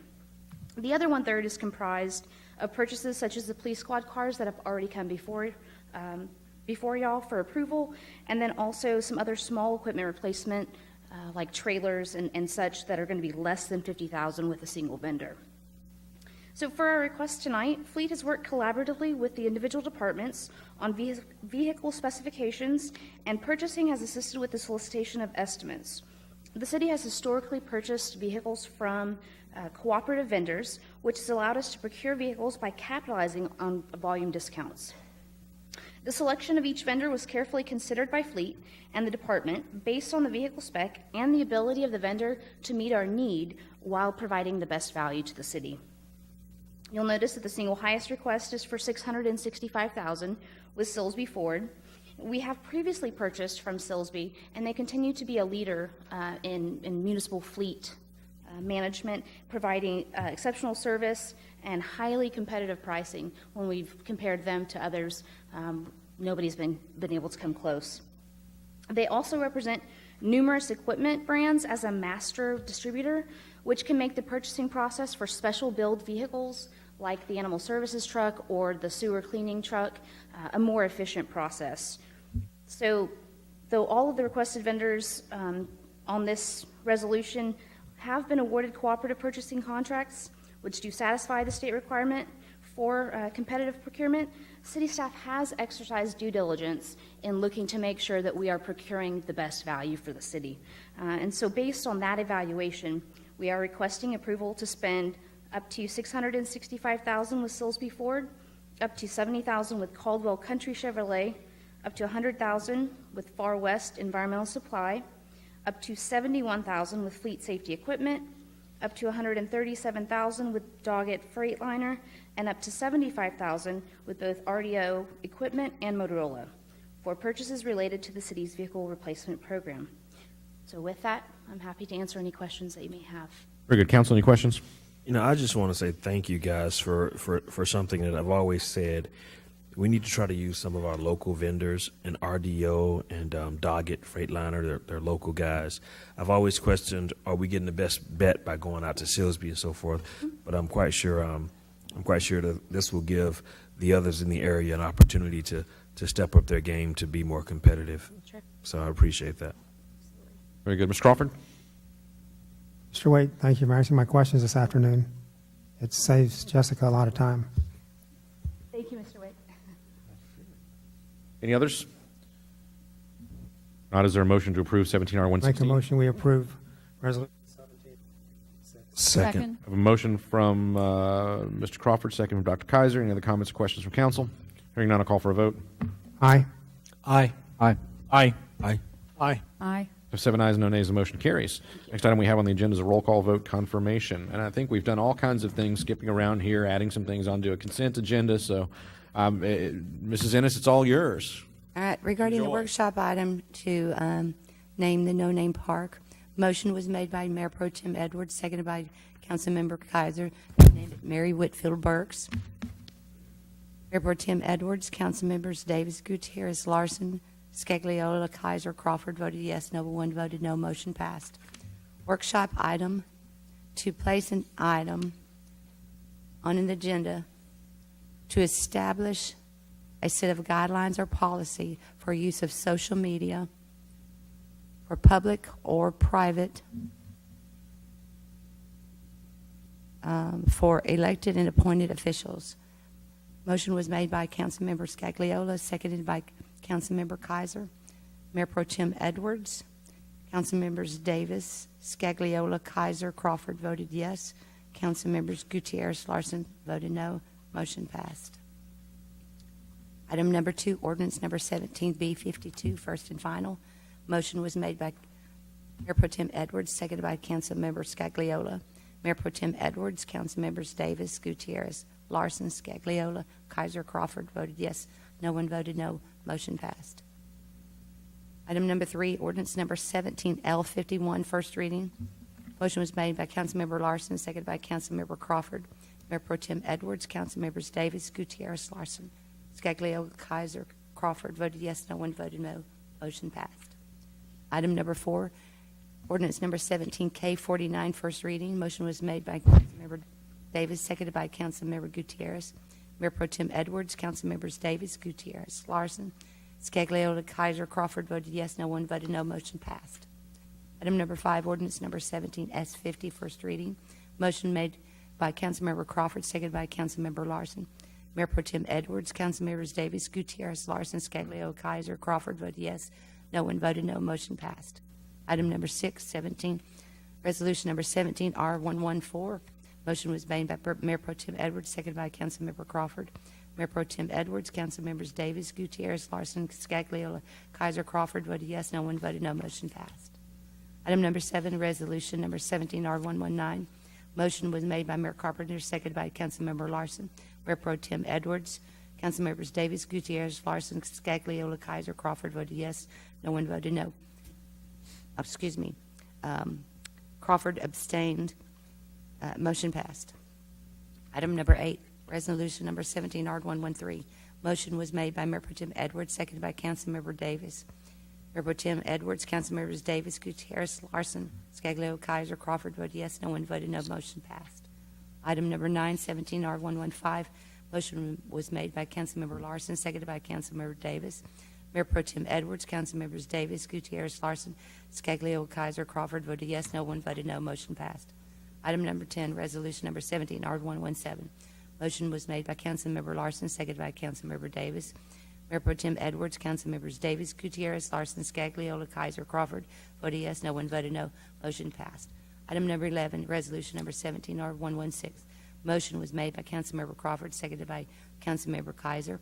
Mayor Pro Tem Edwards, Councilmembers Davis, Gutierrez, Larson, Scagliola, Kaiser, Crawford voted yes, no one voted no. Motion passed. Thank you, ma'am. Any corrections for council? All sound correct? Sounded correct to me. Mayor Carpenter, Yes, sir. I'd like to ask, I don't know what's the point of order, I'd like to ask Ms. Dennis to restate number 5, because I don't know that I heard it correctly. Certainly. That's the one where we voted to table, to delay on the board. Yes, I'm sorry, my apologies. The motion was to postpone to the first meeting in January, and that was made by Councilmember Crawford, seconded by Councilmember Larson. And all the council members, Edwards, Davis, Gutierrez, Larson, Scagliola, Kaiser, Crawford voted yes, no one voted no. Thank you very much. Actually, I missed that one. The motion was to postpone Postpone. generally. There wasn't a date specified. There- So it was just, the motion was Motion to just to postpone. There propose, wasn't a okay. date specified by a member of the body, only by, suggested by staff. Suggested by staff, okay. So I think that just leaves it open for Okay, staff I'll to let just us know when motion they're to ready to postpone. go. It's Thank you. corrected. Yes, thank you. Very good. All right. Anything else before we move on? Next item on the agenda is item 12, announcements by the city manager. Mr. Kessel tells me that we have none. Item number 13, request by mayor and council members that items be placed on a future city council agenda. Any that we need to add that we don't currently have? I have something I'd like to have added, please. Very short briefing. It doesn't have to be at the next meeting. It can be at the pleasure of staff. But just to update the council on the changes that we made to, I believe it's our UDC, where council can, in fact, remove bandit signs over the weekends and such when we do see them. I believe we made a change there. I know that our attorneys looked at it and made sure we had the wording in the right place. We did do that, right? Yeah, let me know where we are on that, because I think we actually did make a change, and basically the way I seem to remember it was written was, yes, you may do that, but in part you do it at your own peril. So just get us up to speed on that so that none of us are getting ourselves in any trouble. Thanks, Dudley. I appreciate that. Anyone else? Seeing none, I'll move to the next item, item number 14, announcements by the mayor and council members. I'll start with Mayor Pro Tem Edwards. Mr. Mayor, I have no announcement. I'd like to make one statement. Go Army, beat Navy, and my poor daughter. Thank you. Very fine. Mr. Davis. Yes, I've got a correction on the, I noticed on the agenda for tonight, a correction to the council committee liaison assignments. If I recall correctly, the mayor and the mayor pro tem both seated their positions on the audit committee, and the personnel that were, or that volunteered That's for been that- corrected. It's been corrected? You've It's got me been- listed?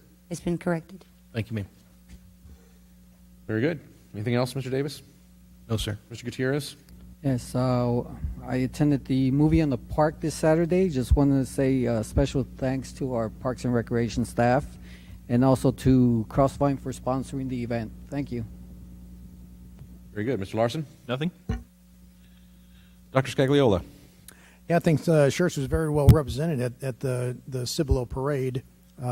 Thanks go to Mary Spence, Sam, and Irene for helping out. Very good. Dr. Kaiser? Yeah, just to add to what Dr. Scagliola said, Mary informed us that the Sweethearts were not going to be able to use their float, so we were able to use that. It was very nice. It had heat on it. So I was quite happy about that. And then I'd just like to say Sam Rhodes is such a great representative of this city. You know, people loved him at the parade. So if you'll pass that along to him. Absolutely. Mr. Crawford? I'll echo the same thing. Mr. Mayor, thank you for the support on the going at the Civil Parade. Mary did a superb job. Sam should be an ambassador for the city of Schertz to make people dance on parades. He was superb, and I appreciate the help that Mary and the staff provided. And I appreciate the council members that took the time to go. Thank you.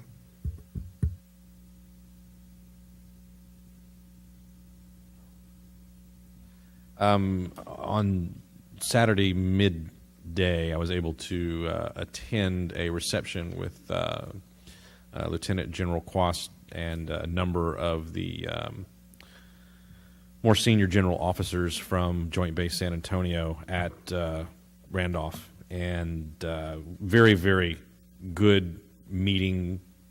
It was social gathering, but it kind of turned into a meeting a little bit too. And I just want to remark the level of cooperation that we have between the various cities and Joint Base San Antonio is in a very strong position. I had an exceptional conversation with General, and he comes in knowing in advance the reputation that the surrounding communities around Randolph have in successfully working with the base. So that was great stuff, and we have more things to come. The Northeast Partnership recently met and identified a primary goal of the upcoming year is listing all of the emergency operations assets that the various member cities have, as well as primary points of contact for each city. And the general was very interested in the base also participating in the exercise of sharing information and potentially getting to a place where we are all prepared to support one another in the event of a regional emergency. So great stuff on that. More to come as we make some progress on that exercise. And if there's nothing else from staff or from council, then we stand adjourned. Should we go sign some papers?